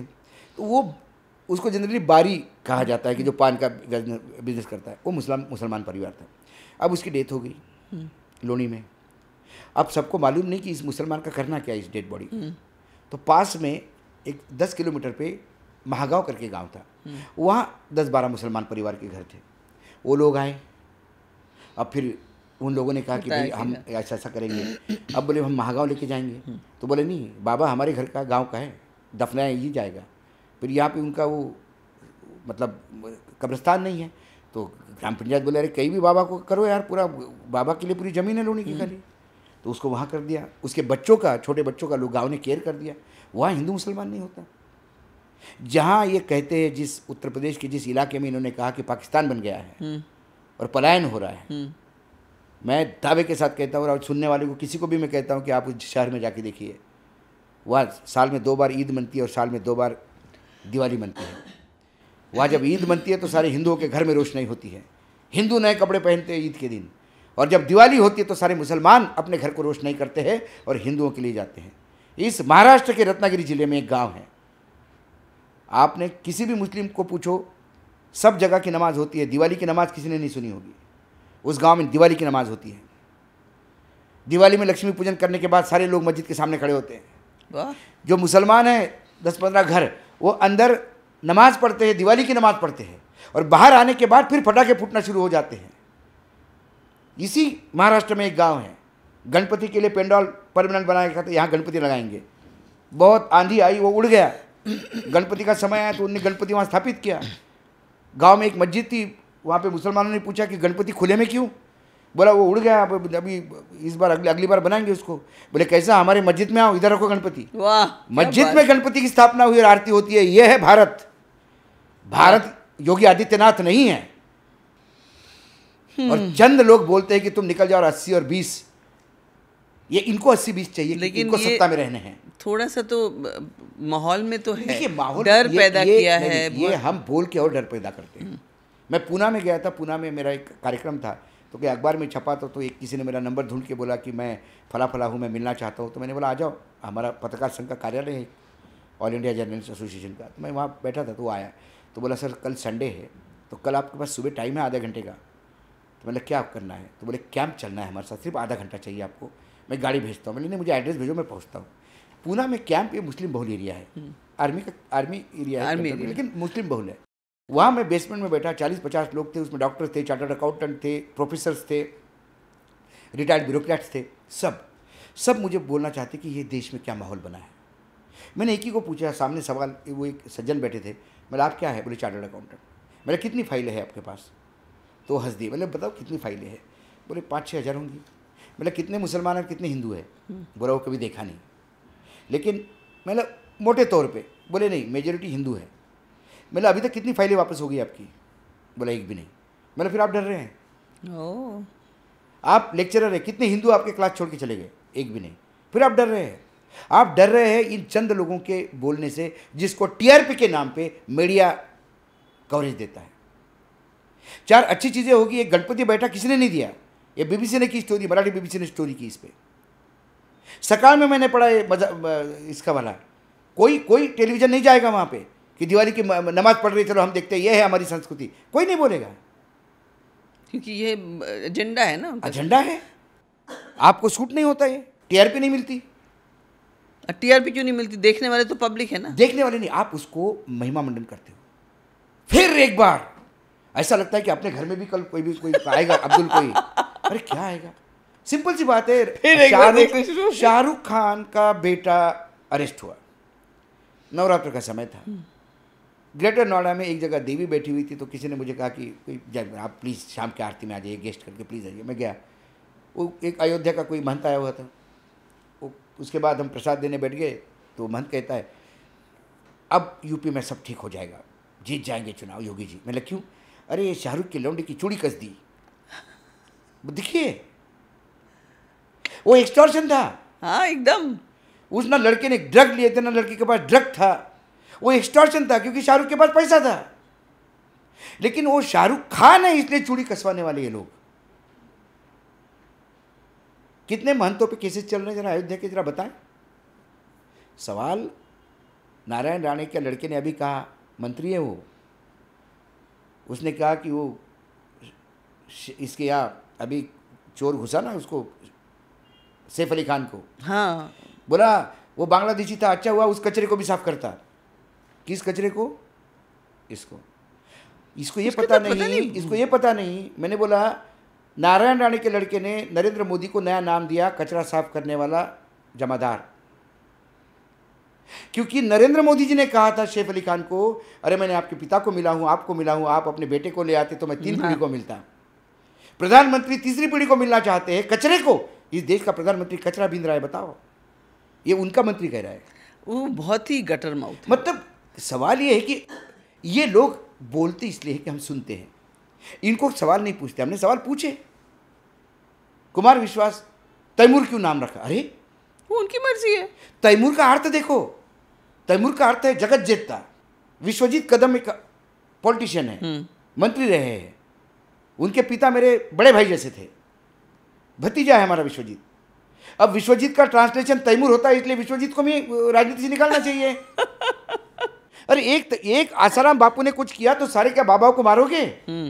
एक पत्रकार भ्रष्टाचारी निकला तो सारे पत्रकारों को मारोगे? ये प्रॉब्लम है हमारी हिस्ट्री को लेकर। हम लोग क्योंकि उनको कुछ तो भी बोल के टीआरपी चाहिए, राज्यसभा चाहिए, इधर उधर नहीं मिल रही तो उधर बोलना शुरू कर दिया। चाहे वो मस्जिद को खुदाई करना, चाहे ये बाबर के अरे संघ चालक को छोड़ा नहीं इन लोगों ने। संघ चालक ने कहा कि भाई अब हर मस्जिद में मंदिर मत ढूंढो, तो इन्हें शुरू हो गए। क्या मतलब ट्रोलिंग हो रहा उस आदमी के बारे में इतनी बड़ी बुरी, और कितना बुजुर्ग आदमी है। अरे भाई ये तो तुम्हारा हीरो था ना, तुम्हारा बाप है वो। ये लोग समय आने पे अपने बाप को गाली दे सकते हैं, ये इनका कैरेक्टर है। इसलिए इनसे, बीजेपी से नहीं, मैंने खुशाबू ठाकरे की बीजेपी देखी है। मैं सुमित्रा महाजन को मेरी माँ कहता हूँ, वो भारतीय जनता पार्टी है। हाँ, सुषमा स्वराज जी थी, अटल जी थे अपने आप में स्टेट्समैन, स्टेट्समैन, क्योंकि वो राजनीति करते थे देश के लिए। विचारधारा अपनी हो सकती है लेकिन देश सर्वोपरि। बिल्कुल। इनके लिए मेरी विचारधारा सर्वोपरि, देश जाए खड्डे में। आपका क्या होगा? मतलब आप नहीं, मेरा, आप पार्टी का क्या? आप पार्टी का कुछ नहीं होगा, क्योंकि ये राजनीतिक दावपेच है, एंटी इनकम्बेंसी है। नहीं, उसके लिए नहीं बोल रही हूँ, क्योंकि मैंने देखा है कि इस देश में अब ऐसा चलन चल गया है कि आप किसी को भ्रष्ट कह दो, उसको बंद कर दो, और उसके बाद प्रूफ जब तक आते आते परसेप्शन पूरा चेंज हो जाता है लोगों का। नहीं, अभी परसेप्शन अलग हो रहे हैं। देखिए क्या होता है, हेमंत सोरेन छूट गए, जमानत मिल गई। हेमंत सोरेन के जमानत में क्या कहा जज ने कि जिस 8 एकड़ जमीन का आप रेफरेंस दे रहे हैं, ना इसका कब्जा है, ना रेवेन्यू आपके पास है, कुछ भी नहीं है, सिर्फ किसी ने एक स्टेटमेंट दे दिया और स्टेटमेंट की वजह से आपने इसको जेल में डाल दिया। और इतने महाराष्ट्र की बात करें, अनिल देशमुख, गृह मंत्री इतने बड़े राज्य का, 13 महीने जेल में रहा। भाई कमिश्नर ने कहा कि 100 करोड़ रुपए मांग रहा था। हाईकोर्ट ने पूछा, कमिश्नर साहब इसने 100 करोड़ रुपए मांगे, कोई प्रूफ? बोला नहीं साहब, मैंने कुछ लोगों को बोलते हुए सुना था। और हियर से एक आईपीएस ऑफिसर हियर से पे बोलता है और एक मंत्री 13 महीने जेल जाता है फॉर नो। और 100 करोड़ की वसूली, इन्वेस्टिगेशन 100 करोड़ का, चार्जशीट 1 करोड़ 80 लाख का। कहाँ गए 100 करोड़ वसूली वाले, चिल्लाने वाले? मैं अनिल देशमुख को क्लीन चिट नहीं दे रहा हूँ। यदि अनिल देशमुख भ्रष्ट है तो फिर अजित पवार इससे बड़ा भ्रष्ट है। और ये मैंने नहीं कहा, ये नरेंद्र मोदी जी ने कहा। अब कमल ब्रांड साबुन इतना बिल्कुल टाइट से भी ज़्यादा बढ़िया वॉशिंग करता है, तो ये कभी ये बताते हैं। हम इसलिए नहीं कमल ब्रांड साबुन करते, हमको लगता है हमारी चमड़ी उतर जाएगी इतने साफ करेगा तो, क्योंकि हमारा भ्रष्टाचार है नहीं धोने के लिए। सवाल वो है, तो सीधा चमड़ी पे डायरेक्ट हिट होगा। तो बताइए आपका क्या फ्यूचर है? आपको क्या लगता है कि आम आदमी पार्टी रहेगी? आम आदमी पार्टी ग्रो करेगी। हाँ, एंटी इनकम्बेंसी है, सीटें मेरे हिसाब से 40-45 के आसपास सीटें आनी चाहिए, सरकार बना लेगी। लेकिन महाराष्ट्र और हरियाणा के बाद मैं 2 विश्लेषण करता हूँ। यदि जनमानस के हिसाब से फेयर एंड अच्छे इलेक्शन हो गए, जैसे होने चाहिए, चुनाव होने चाहिए, तो आम आदमी पार्टी 40-45 पे आ जाएगी, 20 तक मतलब आंकड़ा बढ़ जाएगा।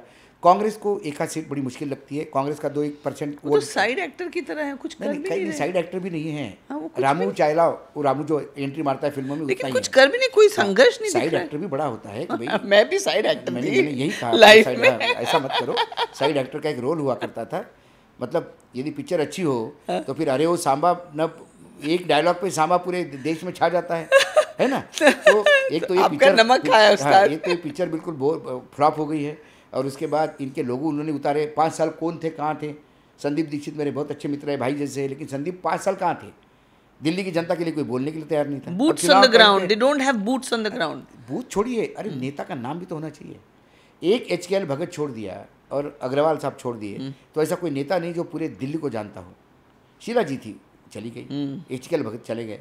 वही बीजेपी में भी है, वहाँ पे साहिब सिंह वर्मा और खुराना छोड़ के ऐसा कोई नेता नहीं पूरी दिल्ली को जानता हो। सब पॉकेट के नेता है, कोई जमुना पार है, कोई साउथ दिल्ली का है, कोई आउटर दिल्ली का है, कोई ग्रामीण दिल्ली का है, बस। तो इसलिए Aam Aadmi party is there to stay, it will stay. और मैं किसी भी पार्टी को आउट नंबर नहीं करता कभी भी, क्योंकि मैंने मेरे आंखों के सामने बीजेपी को 2 सीटों पे देखी था, बीजेपी 300 सीटों पे आई। So it's struggle, it's a struggle, it's public they sometime think चलो आप अच्छे हैं, कभी कभी उनको लगता है कि आप नहीं। पब्लिक परसेप्शन भी है और ईवीएम से छेड़छाड़ भी है। ये तो मेरा ये विश्लेषण हो गया। और यदि हरियाणा महाराष्ट्र जैसा खेल हो गया तो बीजेपी 60 सीटों पे आएगी। तो ये कब रुकेगा पता ही नहीं, जनतंत्र को मतलब रुकेगा, बांग्लादेश जैसा हो जाएगा तब रुकेगा, तब उसको उखाड़ के फेंकेंगे। तो तब ऐसा होगा। लोग, एक लिमिट होती है ना, प्रेशर कुकर यदि सिटी से नहीं बाहर आया प्रेशर तो फट जाएगा। मुझे डरा नहीं रहा हूँ, ये वस्तु स्थिति है। नहीं, और अब लोग काफ़ी फ्रस्ट्रेटेड हो गए। अभी बजट भी आएगा, बजट का भी मतलब पता नहीं। आप देखिए ना, महाराष्ट्र में अभी ट्रांसपोर्ट के रेट बढ़ गए। वो भी है, अब लोग जूझ रहे हैं एकदम लिटरली। अभी ये क्रूड के जो ट्रम्प बैठे हैं वहाँ पे, हाँ, क्रूड ऑयल बढ़ेगा, वो बढ़ेगा। और ट्रम्प के जो अडानी बैठे हैं वो अब भारत पे क्या अत्याचार करेंगे मस्त साहब, पता नहीं। अच्छा, अभी जो ट्विटर ने ये निकाला, जो एक्स, पहले ट्विटर होता था, अब एक्स ने कहा ना कि हम फैक्ट चेकिंग नहीं करेंगे, तो कितना हानिकारक होगा ये? बहुत ज़्यादा हानिकारक है, फैक्ट चेकिंग नहीं करेंगे। लेकिन फिर ये आते हैं और चले जाते हैं। देखिए, मैं झूठ बोलूँगा 1 बार 2 बार 3 बार 4 बार, फिर लोग कहते हैं कि अरे ऐसे ही बोलता, होता तो कुछ नहीं। हमारे यूट्यूब पे नहीं थंबनेल लगते हैं, इस्तीफा हो गया। लेकिन उससे कई लोगों की ज़िंदगी बेचारे की बर्बाद हो जाती है। अरे एक ने हमारे ही चैनल पे, हमारे यहाँ एक हमारे मित्र है, उन्होंने कहा कि टाइगर के ऊपर ईडी की रेड। अरे भयानक फोन आना शुरू हो गए मुझे। टाइगर की, मैंने बोला क्या कर दिया तुमने? बोले नहीं, बिहार में एक था, एक गैंगस्टर है, उसको टाइगर कहते थे, उस पर रेड हो गई तो हमने बोला कि टाइगर कर दे। मैंने तूने कभी सोचा नहीं? नहीं, हमको यही सोचा कि आपका नाम देख के बहुत लोग देखेंगे। मैंने भैया प्लीज़ हाथ जोड़ लिए तुम्हारे, ये मत चलाओ अपने चैनल पे यार। भी परिवार है बहुत, जो मैंने नहीं परिवार नहीं, जो बॉडी में मैटर है वही होना चाहिए थंबनेल में। आप कई थंबनेल देखिए, आप यूट्यूब पे मजा आता है। मतलब ऐसा कि अमित शाह का इस्तीफा हो गया, सब लोग देखेंगे, कुछ अंदर खबर ही नहीं होती अमित शाह की। ये बहुत इररिस्पॉन्सिबल। तो ये फैक्ट चेकिंग भी अगर नहीं करेंगे तो ये आते हैं और जाते हैं। देखिए, ये क्या पत्रकारिता में पित पत्रकारिता नहीं थी, येलो जर्नलिज्म नहीं था, टिकता कहाँ था? क्रेडिबिलिटी के साथ लोग टिकते थे। जिनकी क्रेडिबिलिटी नहीं थी लोग आते जाते। कुछ ज़्यादा लंबा टिक रहे हैं, लंबे वाले नहीं, लंबे खिलाड़ी नहीं होते। नहीं, लेकिन लंबा टिक रहे हैं अभी तक। तो कोई नहीं टिक रहे अभी तक निकाल के फेंक दिया। मैंने देखा, आप इस सिंपल से देखिए, बेस कितना है? 4 मिलियन का। व्यूअरशिप कितनी है? 60,000। इसका मतलब आपका 4 मिलियन का बेस है, उसको समझ में आ गया कि गलती से उन्होंने सब्सक्राइब किया। I always go on that, गलती से सब्सक्राइब किया। मैं उसको अच्छा मानता हूँ कि जिसका सिर्फ 2 लाख का बेस है और 4 लाख देख रहे हैं। Yes, that is authentic. Yes. आपकी नज़र में इंडिया का ट्रू लीडर कौन है? अभी तो मुझे कोई दिखाई नहीं देता। कितने साल तक आपको लगता है कि नहीं? मैंने देखिए, लीडर कई क्वालिटीज़ से होता है। मैं अटल जी को बहुत अच्छा लीडर मानता हूँ, मैं सुषमा जी को भी लीडर मानता था, उनमें कमियाँ होती थी। जॉर्ज फर्नांडिस को मैं अच्छा लीडर मानता था, उनमें भी कमियाँ हो सकती है। वो भी ग्रास रूट। मुलायम सिंह को भी मैं अच्छा लीडर मानता था, क्योंकि वो ग्रास रूट के लिए उनका दिल टूटता था। वो सिर्फ उद्योगपतियों के बीच वाले। लालू प्रसाद यादव वो नॉन सीरियस एक छवि उन्होंने बनाई है। और उनके समय यादव परिवार, यादवों का प्रकोप बहुत रहा। वो कंट्रोल नहीं कर पाए वो।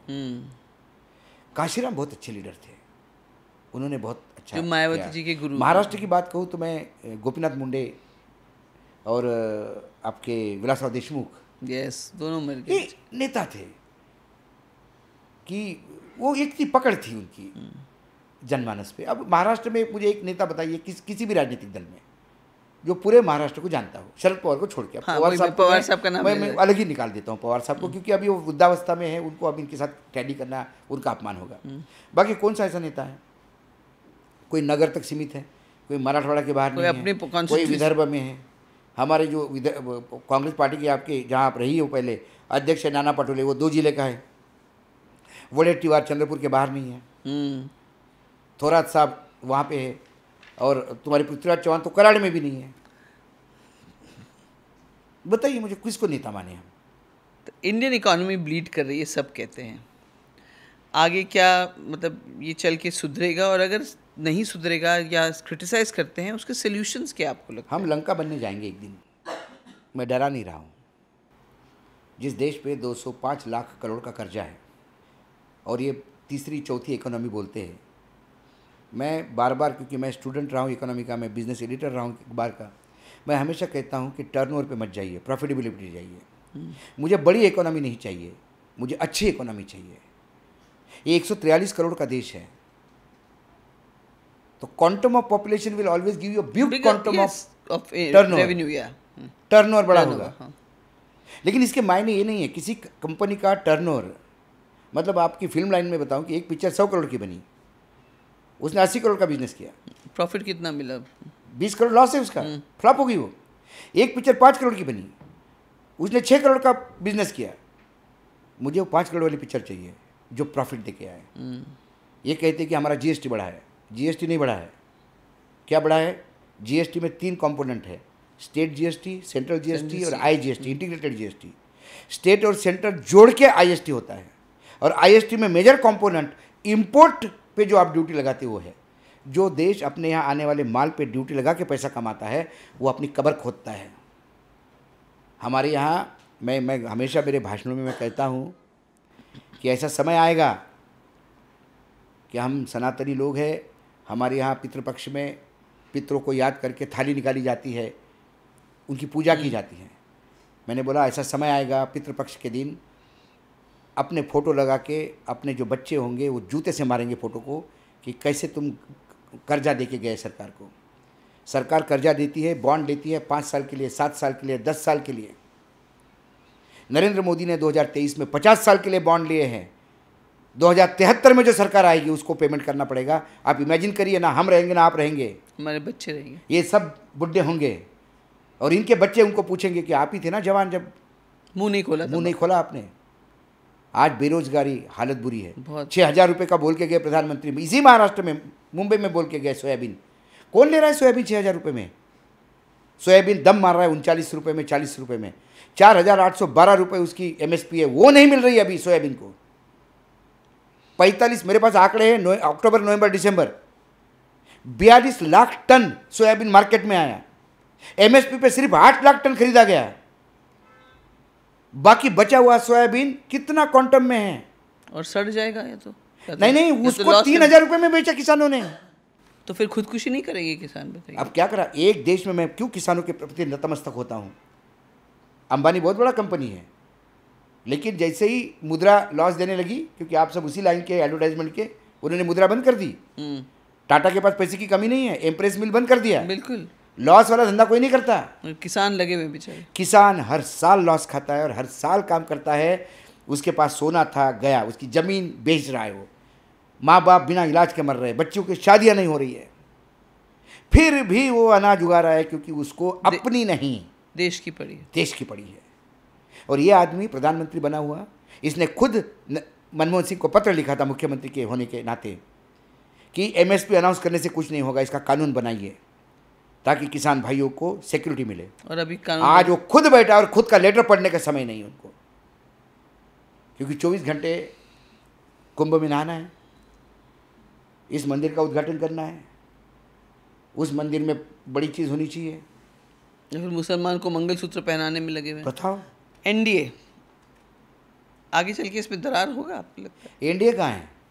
मोदी मोदी है, बाकी सब गन पॉइंट पे। मजबूरी का सौदा है। अजित पवार की हिम्मत नहीं है एनडीए छोड़ने की। ईडी के केसेस खत्म नहीं हुए हैं। सचिन जोशी का केस अभी खत्म नहीं हुआ है, नोटिस मिला था। एकनाथ शिंदे याद रखे, हसन मुशरीफ, छगन भुजबल। छगन भुजबल नाराज हो सकते, कांग्रेस नहीं जा सकते, केस सारे खुलेंगे। सब अपने कुकर्मों के प्रायश्चित कर रहे हैं, तब यही कोई खुश होके नहीं जा रहा है। नहीं, बिकॉज शॉकिंग, कई जो लीडर्स जो इतने क्लोज थे शरद पवार साहब के, वो चले गए। अब क्या करें, मजबूरी है, मजबूरी है भाई। या तो वही जेल तो में इसलिए रहिए कि आपने अगर करप्शन किया हो या पैसे यही तो जमा। मैंने क्या कहा, लोग आज मुझे कहते कि यार तुम किसी से डरते नहीं हो। मैं हम तो ईडी और इनकम टैक्स का तो इंतजार कर रहे हैं भैया, कभी तो आए हमारे घर, हम भी, हमारा भी नाम हो कि हमारे भी में नाम पैसा हो। है। हाँ, हमारे नाम हो जाएगा तो कम से कम, हमने तो कहा हम बहुत सारे डॉक्यूमेंट जब्त होंगे, और जब डॉक्यूमेंट जब्त होंगे तो हम कहेंगे कि अब ये पब्लिक प्रॉपर्टी होगी, हम इसको रिलीज़ करेंगे। मतलब कई लोगों का कच्चा चिट्ठा आ जाएगा, क्योंकि हम सुपारी जर्नलिज्म नहीं करते, इसलिए आए हुए डॉक्यूमेंट रख देते हैं कि आपने को नहीं करना है इस पर कुछ। चलिए, आपने बोला एनडीए है कहाँ, आपके मानते हैं कि हमारे संविधान पर आक्रमण हुआ है? खत्म हो रहा है संविधान। मैं जो कहता है संविधान पे आक्रमण नहीं हुआ, मैं कहता हूँ कहाँ नहीं हुआ। संविधान बदलना पड़ेगा, ये किस मूर्ख ने बोला था? देवेंद्र फडणवीस कहते ना, अफवाह पसरवल्या, झूठ फैलाया। तो देवेंद्र फडणवीस ये कहे कि हेगड़े उनके पार्टी में नहीं है। वो ये कहे कि अयोध्या का बीजेपी का उम्मीदवार लोकसभा का उनके पार्टी का नहीं है। वो कहे कि अरुण गोविल उनके पार्टी का नहीं है। वो कहे कि प्रधानमंत्री के आर्थिक सलाहकार समिति का अध्यक्ष उनका कोई लेना देना नहीं है, जिनने पूरा एक पन्ना लिखा था अंग्रेजी पेपर में कि ये कॉलोनियल रूल है, we have to visit the drawing board again and redraft the constitution. It's not a question of amendment, it's a question of redrafting the, what is redrafting? Replacing the constitution with Manusmriti, that's what they wanted. और जब हाथ से चला गया, झूठ बोलते हैं, झूठ बोलते हैं, मतलब झूठ बोलने वाले दूसरे को झूठ बोलते बोलते तो मतलब कई बार ऐसा मुझे ताजुब लगता है, और ये देश सुनता है, ताजुब ये है। नहीं नहीं, आपको तो सुनते हैं भाई, आप एक कॉन्शियंस है हमारे देश के। सो आपने कह दिया अभी इस वक्त आपको कोई ट्रू लीडर नहीं दिख रहा है। आपको सेंसेशनल न्यूज़ के बारे में क्या कहना है? जो ये जैसे अभी आपने कोई, देखिए मैं सेंसेशनल न्यूज़ के खिलाफ हूँ। See, glass is half empty half full. कोई भी खबर को आप ट्विस्ट कर सकते हैं, लेकिन सेंसेशनल न्यूज़ आप लोगों को कुछ देर के लिए अटैक, तो शॉक ट्रीटमेंट। एक कहा, पुराने ज़माने में एक स्टोरी सुनाया करते थे बच्चों को कि गांव में शेर आया, शेर आया, शेर आया करके होते थे। सब गांव इकट्ठा होता था, फिर वो चिल्लाने वाला सबके मज़े लेता था। एक दिन वाकई शेर आया, वो चिल्लाता रह गया, शेर खा के चला गया। सुबह गाँव उठ के देखा तो उसकी हड्डियाँ पड़ी हुई थी। गाँव ने कहा कि तू मजाक नहीं करता। तो सेंसेशनल न्यूज़ ऐसी होती है, आप एक बार दो बार लोगों को इकट्ठा कर सकते हैं। लेकिन लोग ग्रहण कर रहे हैं ना उसको। नहीं ग्रहण कर रहे हैं, ऐसा आपको लगता है? आज टेलीविज़न की, आज देखिए आप 90% लोगों को पूछिए, बोलते हम टीवी नहीं देखते। वो यूट्यूब में, आई मीन, लोग यूट्यूब देखते हैं। लोग भाई हमको क्यों देखते हैं लोग? हमें क्या खेल लगा? हम तो कोई हम तो 100 किलो का आदमी, काला पीला भैंसे जैसा दिखने वाला, उसको लोग सुनते हैं तो उसके साथ फोटो खींचते हैं तो मुझे बड़ा ताजुब लगता है। मैंने कभी जीवन में नहीं सोचा था कि भाई कोई भी पूछे कि सर एक सेल्फी लूँ क्या? अरे मैंने बोला उसमें क्या है? लोग आपकी शक्ल से नहीं, आपके किरदार से। नहीं, सवाल हुआ है कि क्योंकि उनको लगता है कि उनके शब्द वेदनाओं को शब्द देता है कोई ना कोई, उनके बारे में सोचता है। और ये मुझे लगता है कि हर इंसान को ये कर देना चाहिए। पर्सनल लाइफ में भी आप वो देखो कि जितने आप, मतलब एक बार यार इंसान का जन्म आता है, कितने झगड़े करोगे, कितने लोगों से ये करोगे? प्यार से रहने में क्या जाता है? कौन सा धर्म ऐसा है कि जो नहीं प्यार से सिखाता? बाइबल भी वही कहता है, कुरान भी वही कहता है। सब ये अब कुपड़ लोग जो है वो कुरान को गलत बोलते हैं, अब उसमें क्या कर सकते हैं? आप पॉलिटिक्स में जाएंगे कभी? नहीं, मुझे ऑफ़र आया था, मुझे ऑफ़र लोकसभा का भी आया था। लोकसभा हारूंगा तो राज्यसभा आया था। मैंने बोला ये मेरा पिंड नहीं। मैंने अभी को स्टार्टिंग में कह दिया था, अच्छा अंपायर अच्छा प्लेयर नहीं हो सकता। मैं राजनीति में मिसफिट हूँ। आप मुंह पे बोलते हैं, मैं भी इसलिए मिसफिट। प्रधानमंत्री जी ने देवेंद्र फडणवीस को कहा था कि नाना पाटेकर को चुनाव लड़वाओ, तो नाना को मिलने गए। ये नाना ने सुनाया मुझे किस्सा, वो भी एकदम ऊपर आ। तो नाना ने कहा कि मुझे कोई प्रॉब्लम नहीं, चुनाव लड़ने में लड़ लूँगा, लेकिन पार्लियामेंट में मैं मेरे हिसाब से बोलूँगा। मैं वो तुम्हारी पार्टी वार्टी का मुझे कोई मतलब नहीं है। तो डर उन्होंने गए। नमस्ते किया और वहाँ से निकल आए। उनको समझ में आ गया कि ये अनगाइडेड मिसाइल तकलीफ देगा बाद आपको में। पता है मैंने एक शो एक टीवी पे एक देखा, कुछ चल रहा था प्रेस, मतलब दे वर शोइंग, मतलब जो जर्नलिस्ट न्यूज़ का जो एक बिट दिखाते हैं ना, कोई reporting of some big programme, Nana Patekar is asking on the stage कि भाई ये करप्शन ऐसा ऐसा हुआ, हमको दिख रहा है, आपको क्यों नहीं दिख रहा? मैंने बोला उन्होंने, वो एक चैनल का वो ये था, हाँ, शो कुछ था था ना अभी जिसमें नाना पाटेकर, अच्छा उसमें ये दोनों ही थे, मुख्यमंत्री तब देखना शिंदे थे और उप मुख्यमंत्री। हाँ, और तो सामने बोला यार कुछ- तुमको दिखता, हमको दिखता है, तुमको नहीं दिखता क्या? दोनों हंस दिए। आई कॉल्ड हिम अप, ऐसे नाना साहब। क्या है आज के डेट में एक परसेप्शन हर राजनीतिक दल का हो गया है, भ्रष्टाचार ये हमेशा विरोधी करते हैं, हम सदाचार करते हैं, हमारा व्यभिचार भी सदाचार होता है और उनका सदाचार भी व्यभिचार है, उसके बीच में पत्रकार खड़े होते हैं। तो पत्रकार को व्यभिचार और सदाचार को सदाचार उसका बोलना धर्म है चाहिए। ये करना, लेकिन वो होता तो नहीं। कभी आप इसको नाराज़ कर सकते हो, कभी आप उसको नाराज़ कर सकते हो। अब आप नाराज़गी के लिए यदि आप देखोगे कि सब मेरे से खुश रहे, तो फिर आपको राजनीति ज्वाइन कर लेना चाहिए, सबको खुश रखो। राजनीति और यदि आपको बाय एंड लार्ज कुछ समाज सेवा करनी है, कुछ अच्छा काम करना है, तो फिर आप पत्रकारिता करनी है। तो मतलब इतने बुरे दिन आ गए पत्रकारिता के कि पत्रकारिता करने वाला आदमी सेलिब्रिटी बनता है, ये हास्यास्पद है। अरे भाई, एक ड्राइवर अच्छी गाड़ी चलाता है तो क्या उसकी ड्यूटी है? एक पत्रकार तो पत्रकारिता करनी चाहिए। हाँ, वो पत्रकारिता कर रहा है इसलिए लोग उसका सम्मान करते हैं। मतलब सम्मान। इतना पत्रकारिता निचले स्तर पे गई है। लीचर। चलिए, thank you so much Ashok Babu. मैं तो मुझे कुछ बोलने की ज़रूरत ही नहीं पड़ी, ना सवाल ना, पूछने ना, की, ऐसा नहीं। आप ऐसे फ्लो में बोलते गए। और मैं रिक्वेस्ट करूँगी, अगर आप चाहें तो हमारे इस पॉडकास्ट को लोग देखें। बिल्कुल बिल्कुल बिल्कुल। गुफ्तगू विद के ज़रा आप कैमरा पे बोल देंगे तो अच्छा रहेगा। देखिए भाई साहब, देखिए आप तो मुझे कई प्लेटफॉर्म पे सुनते हैं, यही भी एक प्लेटफॉर्म है। मैं इसलिए नहीं आया हूँ कि मैं इनको जानता हूँ, मैं इसलिए आया हूँ कि कोई मुझसे बुलवाना चाहता है। आजकल बोलने के लिए जगह नहीं मिलती, अपनी जगह तैयार करनी पड़ती है। यदि किसी ने मेरे लिए जगह करी तो वो भी वही यज्ञ कर रहा है जिसमें उनके भी हाथ जलने की चांसेस है। मैं तो अपना जला ही चुका हूँ।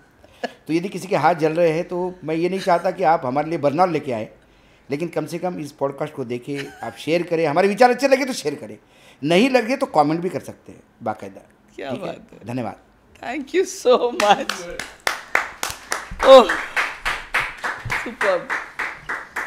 Thank you.